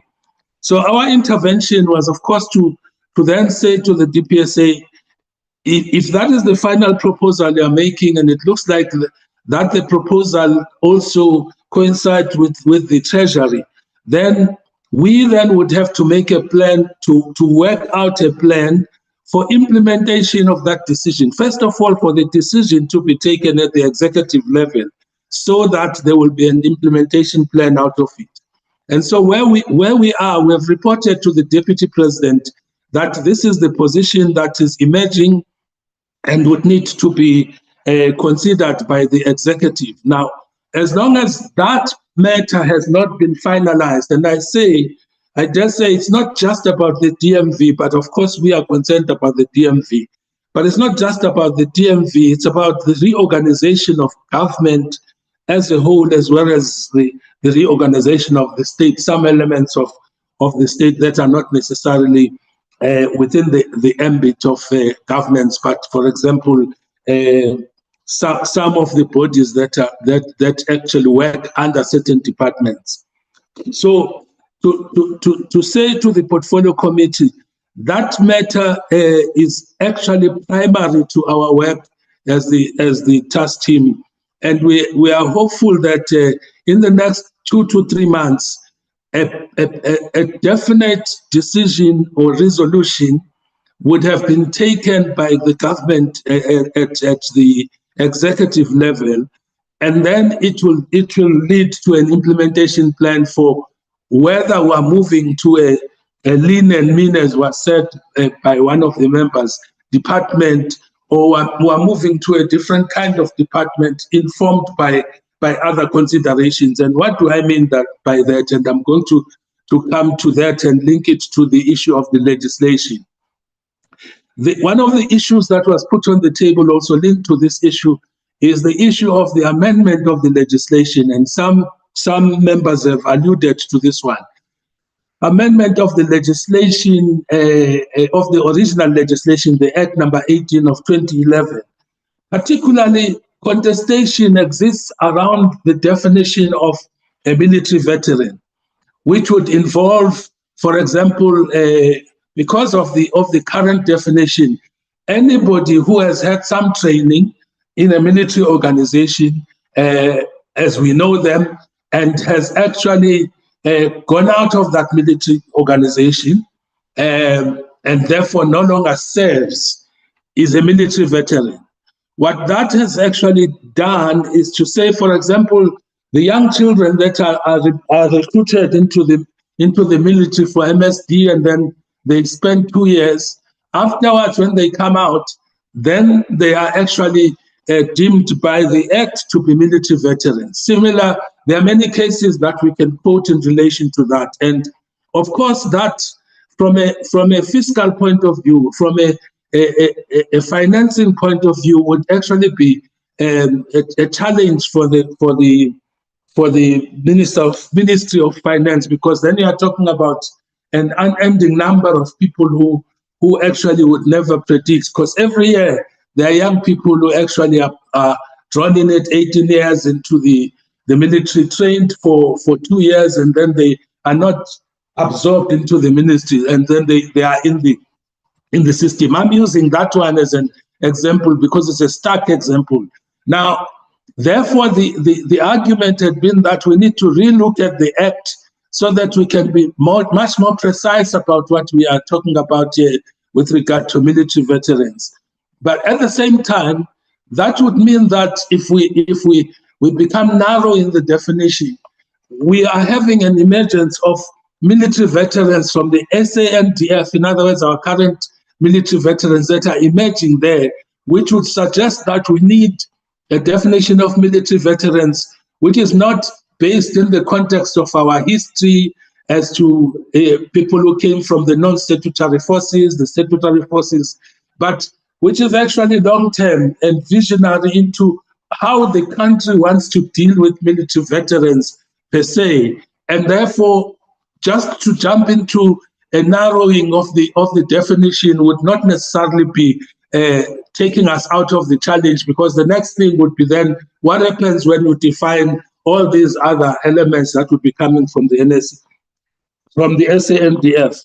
So Chair, what then that would mean is part of the review of the legislation would be to begin to have a conversation about how we are talking about military veterans per se as a country, and what we would like to happen to military veterans, regardless of the past 30 years, but in the future, so that when we legislate for the now and the future, and not try and solve the problems here, which create other problems in in the future. So again, that process of reviewing that is underway. I'm raising it because other members have actually referred to the means test, and they have referred to it in a particular manner, a negative manner.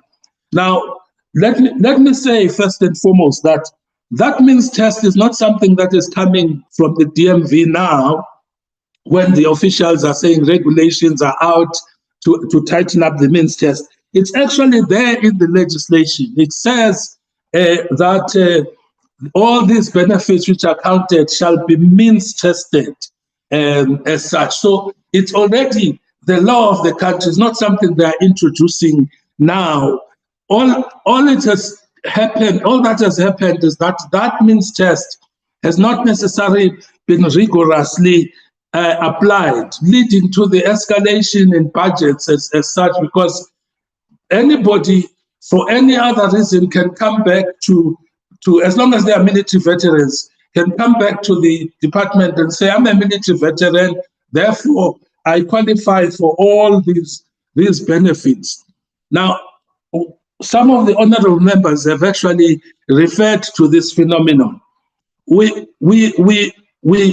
can justifiably say that some of the military veterans would indeed have been military veterans who would have benefited from the current dispensation. They've been chief directors. Somebody referred to them. They've been DGs. Some of them generals, etc., etc. At a certain point, you must be able to say that for the means that we have as a country, we want to deal with the most vulnerable. In other words, those that would not have had any benefit at all to be able to sustain their lives as a result of our new dispensation and the old. So critical to that is targeting, so that we can be able to respond to the most needy. And the ones that have been described even by Honorable Kalni House, when he describes the plight of the military veterans, I'm definitely sure he's not defining the plight of somebody like myself, who has been a director general 2 or 3 times in different departments, an ambassador here, a general there and there, and so on and so on. So that means test is not necessarily to exclude or to do away with military veterans, as is being said, but it is to ensure that the fiscus, which is a limited kind of, in any context, is limited, addresses the poorest of the poor, the most needy of those military veterans, where they are. So at the moment, the argument, which brings me to the funding debate now, the argument we're having with Treasury is, look, some of these funds that you say you need are locked up in your department, one, because you are paying people who should not be paid these services. Some who actually receive pensions, they get a pension payout from whatever, including government. Then they come back to the military veterans and apply for the pension after they've had the pension payout for whatever reason. Some have their own houses. Perhaps they've been living in the houses of the government or the military because they are allocated those. Then they come out. They didn't build themselves their own house. They actually say, I have a house in the rural area, but I want to operate here. So they come again to the DMV to say, that's my benefit. It's a housing benefit. Now, it's debatable whether that is okay or not okay. But for purposes of the fiscus, it's very important for us to say, therefore, while we agree that you may have that right because it's established by your background of being a military veteran. But for government, it's very critical for us to start with the most vulnerable people so that we don't actually expand the pool of those who could have afforded while we are expanding the pool of the dejected military veterans who now have to then march, as one of the colleagues are saying. So I just wanted to clarify this issue of the means test, because I think it is actually misunderstood as if it's something that just came yesterday. It's actually in the Act. All it is doing now is to actually sharpen it. Sharpening it may actually mean that maybe your cutoff point is not right or not correct. That can be debatable, but the principle of means testing is actually very critical in the context of limited resources that we have. So the debate between Treasury and the Military Veterans Department is, you must start by cleaning up, and so that we can see how many of those people are actually not deserving because they were there in the database fraudulently, or they actually do not need to be benefiting from these because of their status in life. Now, yes, it's very important to do that. So we have agreed with Treasury that they'll actually pull their team, which is busy with running after ghosts in various departments, to actually come to DMV now and do that exercise with DMV of cleansing the database, because there has been delays, yes, about the cleansing part of the database. So now we've agreed with Treasury as the TMTT that they must actually begin to do that work, which they are asking the department to do. Otherwise, they will not actually give the funds. So the cleansing process of the database is to start soon, perhaps within a month, led by Treasury itself to actually clean up the database. But the other thing that we have said to the department is, in the meantime, what we would want to do is to apply the means test to everybody who's already in the database, not because we want to get rid of them, because there are legal implications for them, but because we would like to be able to calculate what actually a percentage would not have qualified with the current thing, and how much money would have been saved from that, so that the conversation with Treasury is based on numbers and figures to say, yes, we can retrieve so much from these because these ones are fraudulent, and these ones, yes, they would not have qualified with the means test, but because you have created a vested right, you might have a problem to actually deal with them, and so we need to deal with those in a legal sense, etc. So that work is actually underway now. The department is doing that very work to be able to produce the actual figures of the pensions, for example, those that would qualify, and so on and so on. So that was based on the funding with Treasury. So if we resolve that, our argument at the same time with Treasury is, but we can't delay as a result of that the funding of the other, because you are creating a problem anyway for the government. And that's where we are with the conversation, so that we can actually see whether we can resolve how we actually begin to pay more of the people that are actually have already been approved, without simply saying, look, until you clean this one, you cannot deal with this one. Because the other thing is, the conversation is, actually, you shouldn't have even started paying this, because if you had used the means test, you would only be focusing on a particular group. So focus on that group right now, and that's what Treasury says. And we agree, that's a priority group. The question that we have is, of course, we will need to deal with the legal implications of then stopping or continuing or not continuing, whatever the case may be, with the rest of the people who may be perceived not to be the priority group. There are legal implications, so it's not a very simple matter that we have to deal with here. Finally, on the database itself, the database process that is verifying applicants has actually moved and finished 7 provinces. It's about to finish the KZN process with the Pietermaritzburg Midlands area, and then it will move to the Western Cape. That's the final stage of the applicants that we have, so that we can close this chapter of continuing to verify and have new applicants all the time. Because as was said by one member earlier on, this is a group of people largely who are supposed to be aging and so on. So you wouldn't actually have new applications from that side, at least from that particular group. So that process will be finished, after which we will take the appeals through the appeals committee.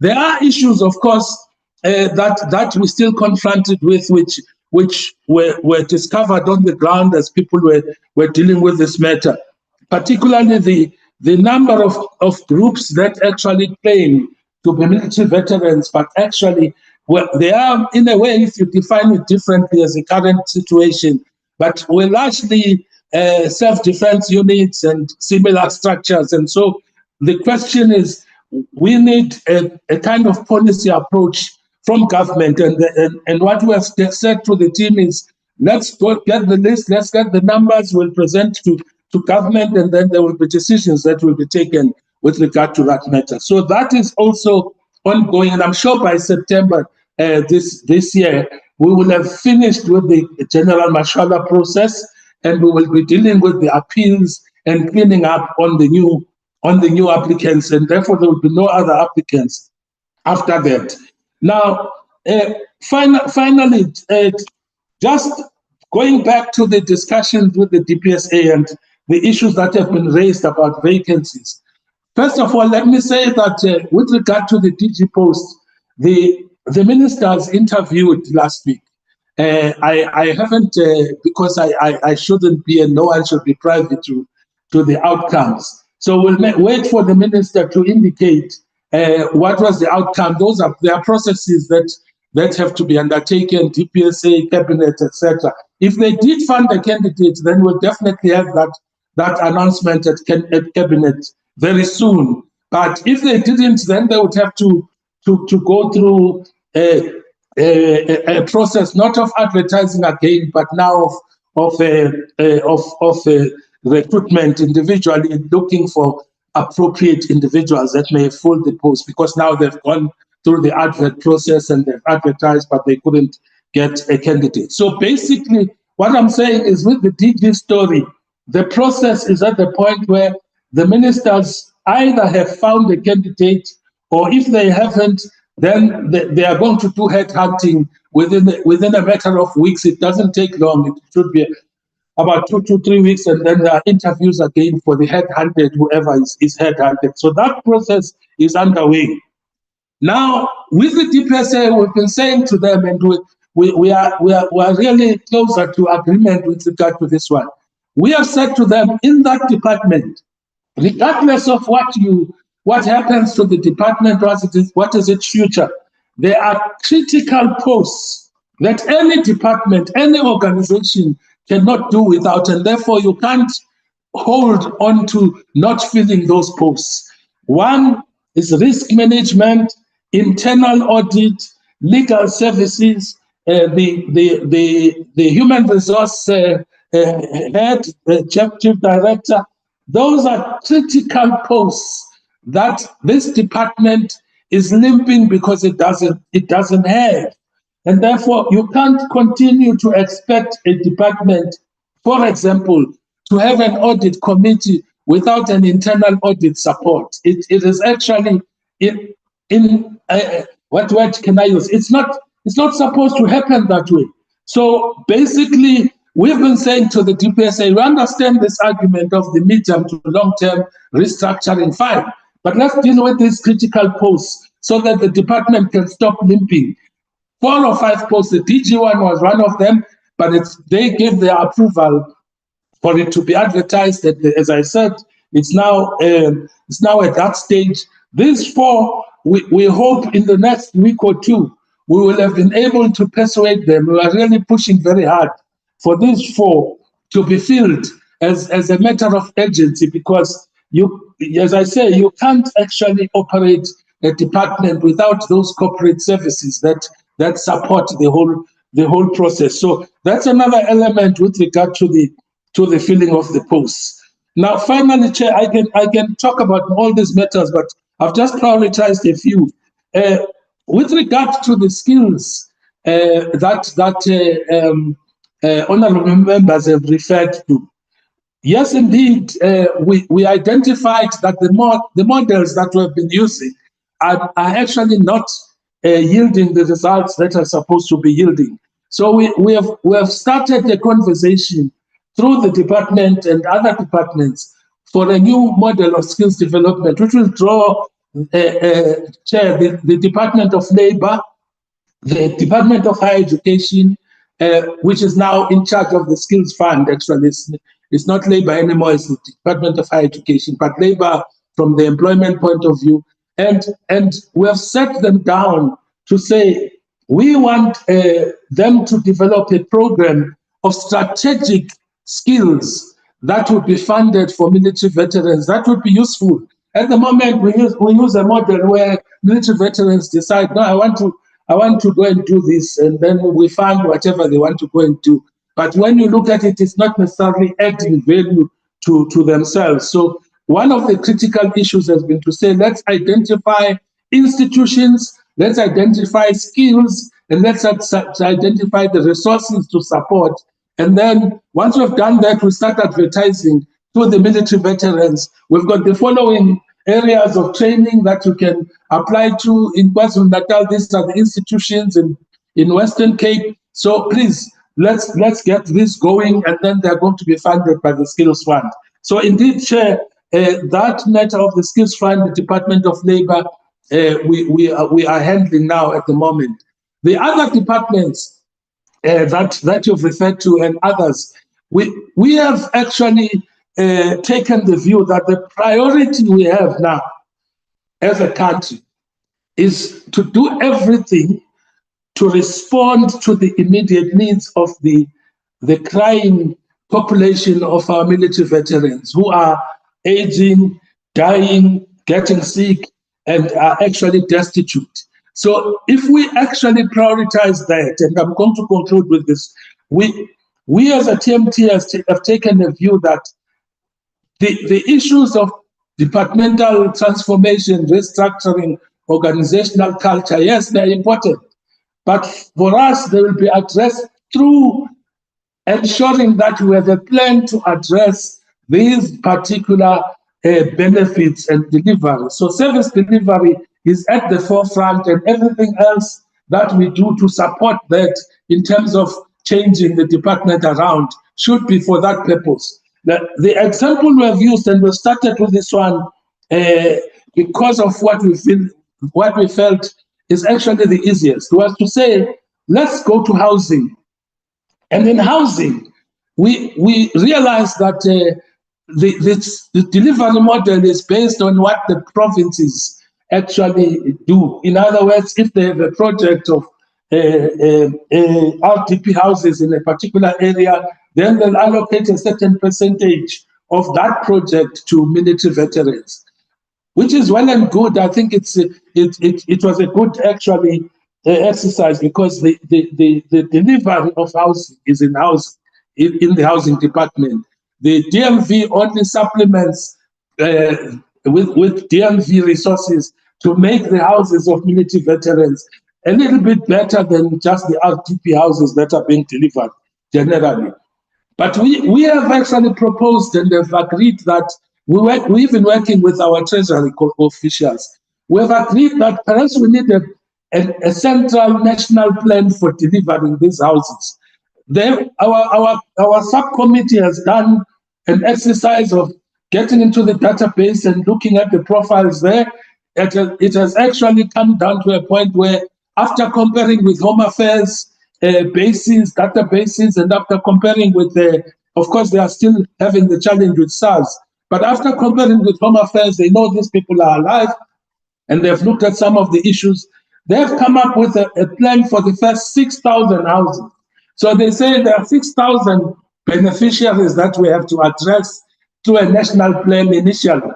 And that 6,000, we want to actually talk about rolling it out within 3 years, within an MTF period, so that there's a targeted approach to delivering those houses in various areas. They are visiting provinces at the moment to begin to quantify from this pool, where are these located in the provinces, so that we can talk about issues. Some of the issues have to do with land, availability of land in some of the metros for these military veterans. But what we are saying, Chair, is that Perhaps this is an issue that we now have to eliminate from our radar. We can't be talking about housing now for these military veterans for the last 30 years. We know who needs the houses. We must know that. We must know how many houses. Just like we did initially in the education sector with getting rid of math schools. What happened later is another matter, because people then create the problem themselves. Getting rid of toilets, latrine toilets, which are actually not safe, and there were projects to deal with that as a national plan. We've put that kind of approach on the table. And once we are finalized with the plans and so on, and they are approved by government, they'll be rolled out. They'll be rolled out so that we will be able to announce clearly, with clear targets, what is going to happen to housing. What you have now in the APP is simply what the department can do and afford at this stage, having taken it from what the Department of Housing says it can deliver. So there'll always be a correlation between what the numbers they give with the numbers that the housing gives, because it's housing who delivers houses. DMV simply adds on top of those houses. Whereas now we're trying to change the model. Let's say, let's be able to control that and control the numbers. Even if Treasury says we will do a ring fencing in the various provinces, but they will do a ring fencing for delivery based on a national plan to deal with housing. So that's what we are trying to do with the key benefits. Pensions, we want to unlock. Housing, we want to roll out to a national plan. And those are urgent. Health, as has been said, we are looking at a different model of service delivery there, because at the moment it's actually unsustainable. It's just open to all. So we are having a conversation with the Department of Health with regard to that. Similarly, education, conversations with the higher education sector on the NASFA story, and at the basic education level, we still have a very close discussion about the issue of whether we should just focus on public or private, both public and private schools. There are challenges in discussing that.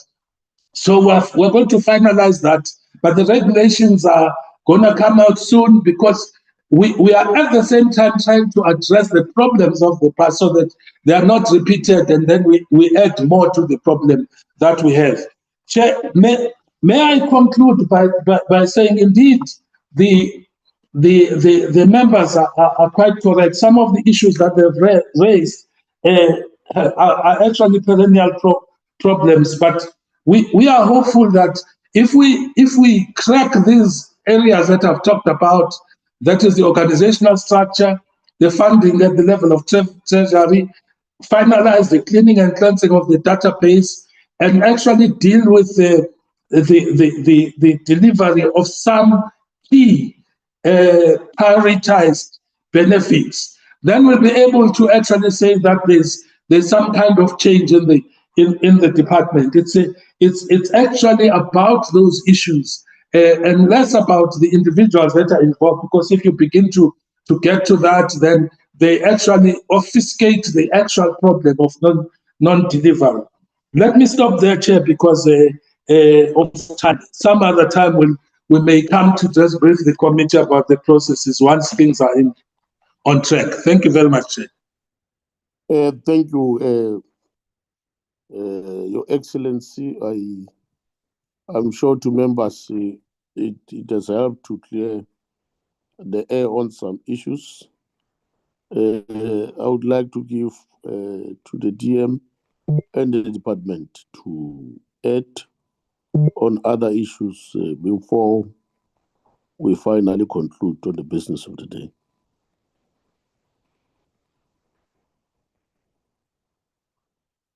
DM, Acting DG. Thank you,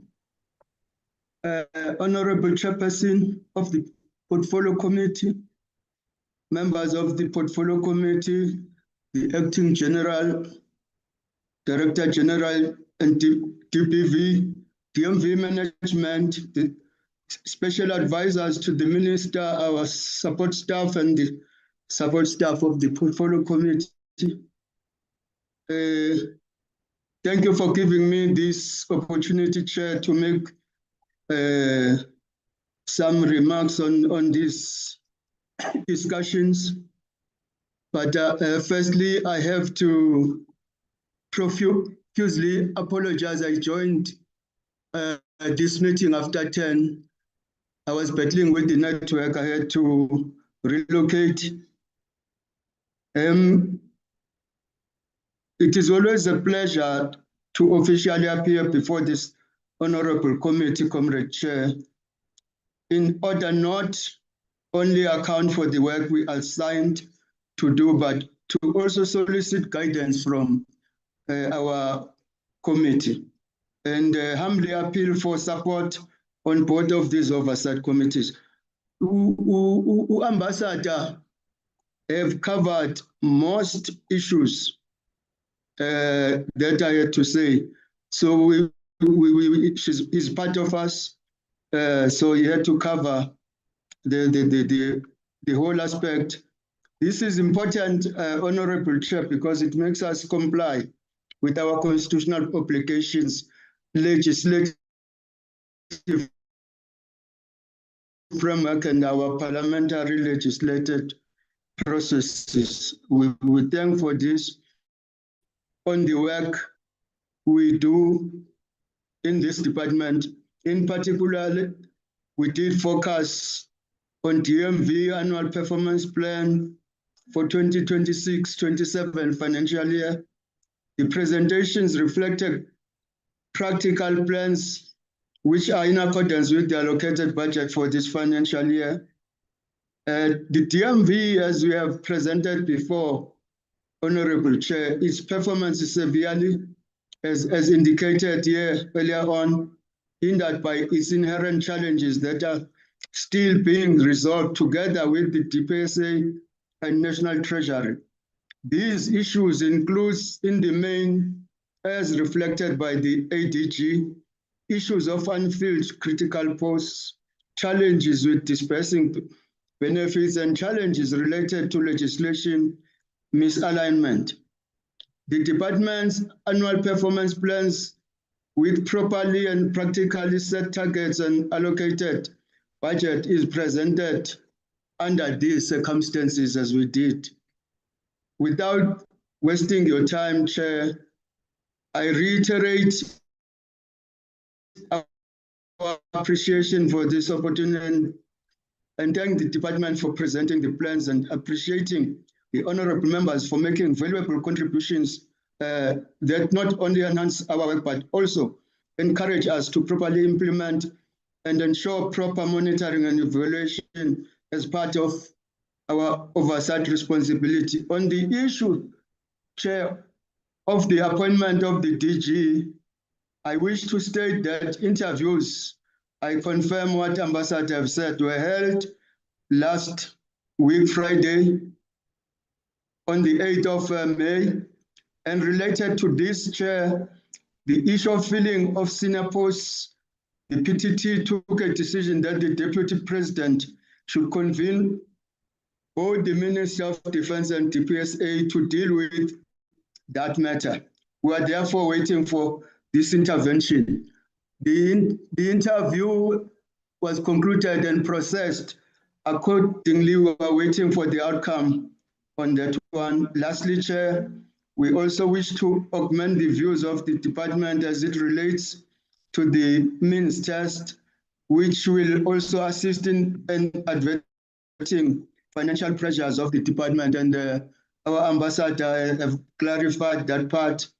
We implore the department to meet the set targets and deadlines, Comrade Chair. Thank you. Thank you very much, Honorable DM. Is there any further response from the DMV?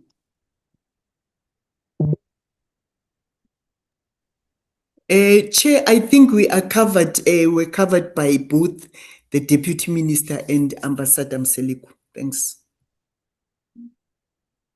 Okay, members of the Portfolio Committee, any other clarity or bite? Can you see my hand? Yes, Honorable Niels. over to you. Thank you, Chair. I would like to thank Ambassador Mseleku for his rather expansive input, but I'm afraid that it didn't necessarily clarify everything.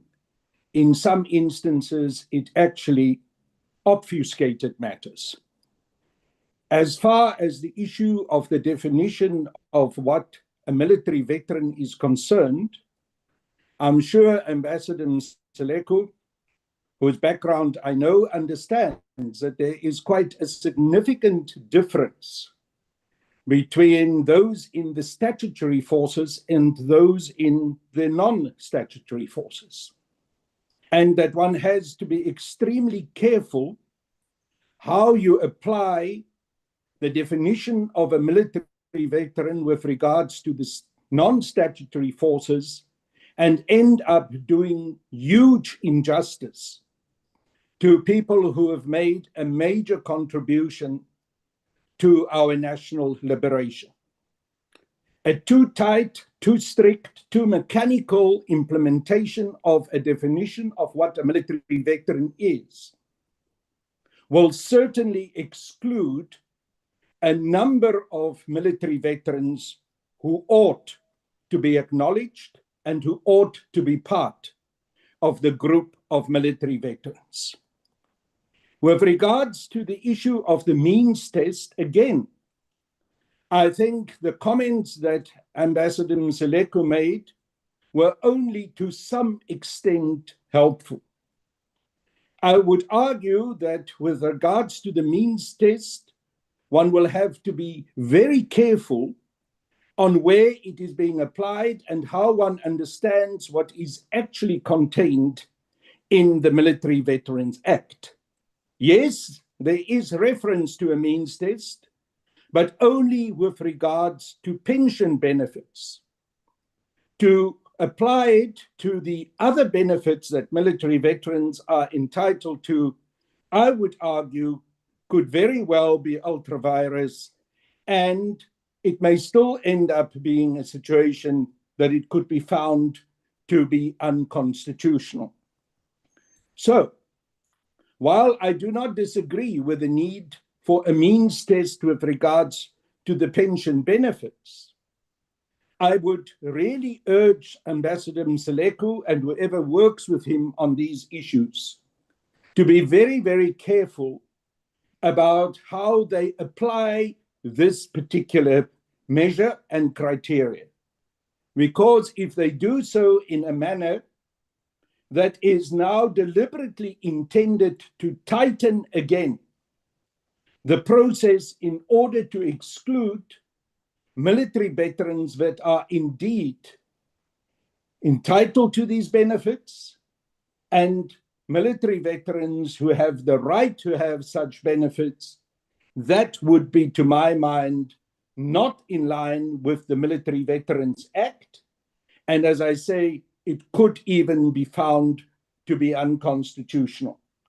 That is why I raised, and some of my colleagues, also my fellow colleague Pumlani Kubukelu, raised the issue of the way in which the means test apparently is now being used to try and prevent certain categories of military veterans to have recognition and to have access to the benefits that they are entitled to.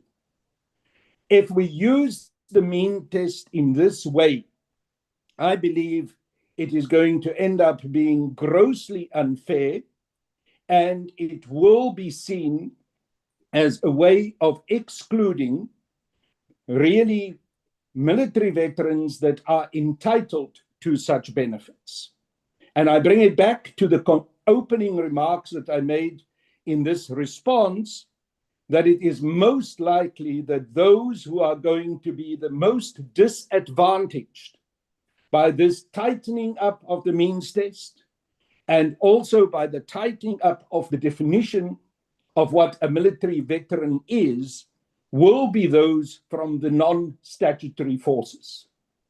And sadly, Chair, and I really conclude with this is a trend that we see in our society, that those who have been the victims of the apartheid system and who have fought the apartheid system are increasingly becoming again those who are the most excluded, the most targeted, and the ones who continue to be pushed to the margins of society. While those who were part of the statutory forces are likely to get a far easier ride. Chair, I don't think it may be possible for Ambassador Mseleku to respond at this stage. It's late in the day and our time is limited. But I wanted to raise these issues and I want him to consider them, and I think we should receive another briefing from him, taking these concerns that I've raised into consideration, or at least I would like to ask him to respond to us in writing to address some of these issues on how, when you apply this process in the manner that he has described it to us today, you are not going to end up disadvantaging those who are the most deserving and who have made a massive contribution to the liberation of our country. Thank you, Chair. Thank you, Honorable Munyai. I see your hand.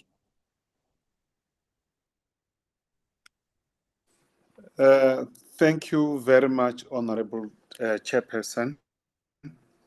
I think there's a consensus across all the political spectrum in solidarity, in support of the military veterans and their needs. And I think that call it's very clear across all spectrum.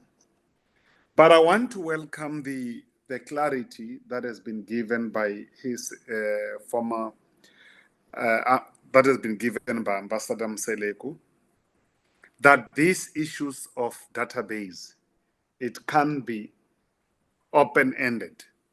They have to timeline or time-bound to conclude this matter as practical and urgent as possible.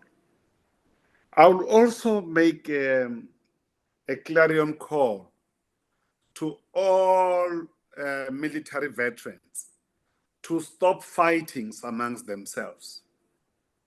Because if they fight based on their respective political allegiance, they are not only making the work of the DMV very difficult, but they are making it very difficult for them to receive their deserving benefits as practical and urgent as possible.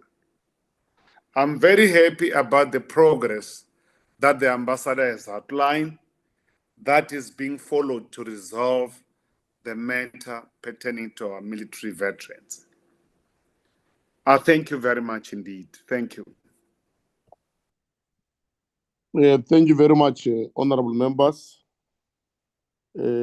I think let's conclude in the following order. Your Excellency, there will be a need for you to come and update the Portfolio Committee on the progress the Transversal Ministerial Task Team has done so far, so that we can also get an opportunity to make our submission. You just saw the means test, how members wanted to go to town about it. In terms of clarification, I think we need to agree on that one. The department, I think it's going to be important that you also come back to us to give us a progress on the regulations. How far is the process, so that we can also be able to support the regulations once they are tabled before Parliament or once they are tabled before the Treasury, because you are going to need our support Thirdly, it's to deal with issues that members have raised, questions that members have raised, and answer them in terms of correcting points they've raised and seen on the annual performance plan. For instance, percentages vis-a-vis proper targets. What was said by His Excellency Mseleku in terms of their meeting with human settlement and housing, and what is your targets for the year? If we have over 5,000 military veterans in our database and we only build 150 houses per annum, it clearly demonstrates that we would need the next 20 or 30 years to build.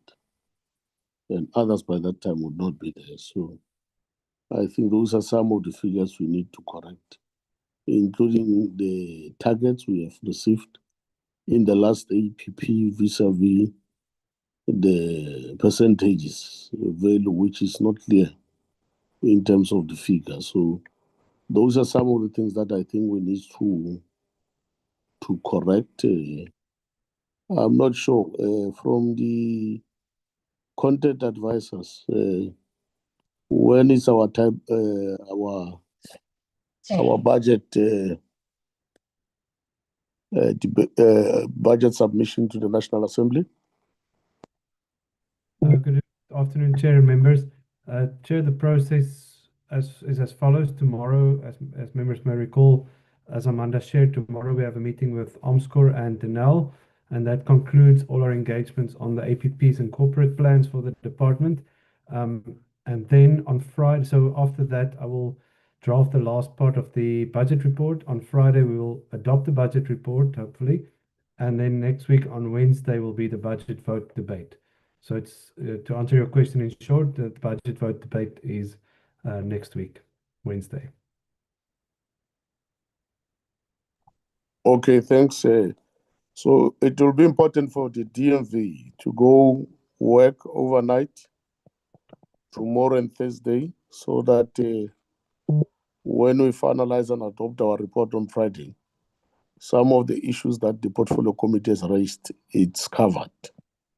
But we must thank you for the submission you have made. We will finalize the rest of the job by Friday, so that by next week, Wednesday, the National Assembly Parliament can be in a position to approve or ratify our budget.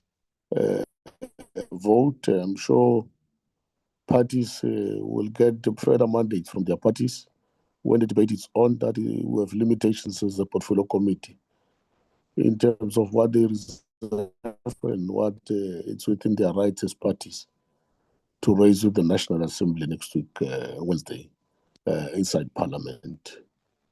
But for now, I would like to take this opportunity to thank the DMV, to thank the transversal ministerial task team that is working with DMV, to thank the advisors of the minister, all senior officials from the DMV who are present here, thank the support staff from the minister's office as well as the portfolio committee and the parliamentary streamlining and recording and archiving services.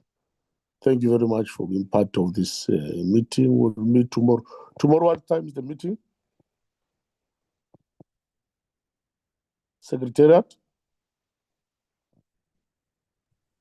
It's at 2, Chair, from 2 till 5 o'clock. It's a virtual meeting. Okay, it will be 2 to 5 o'clock. Yeah, tomorrow, That's members, correct, the meeting. Yeah, the meeting will be 2 to 5 o'clock. It will be Amsco and Denel, the same process we are doing now. We'll go back to our study rooms and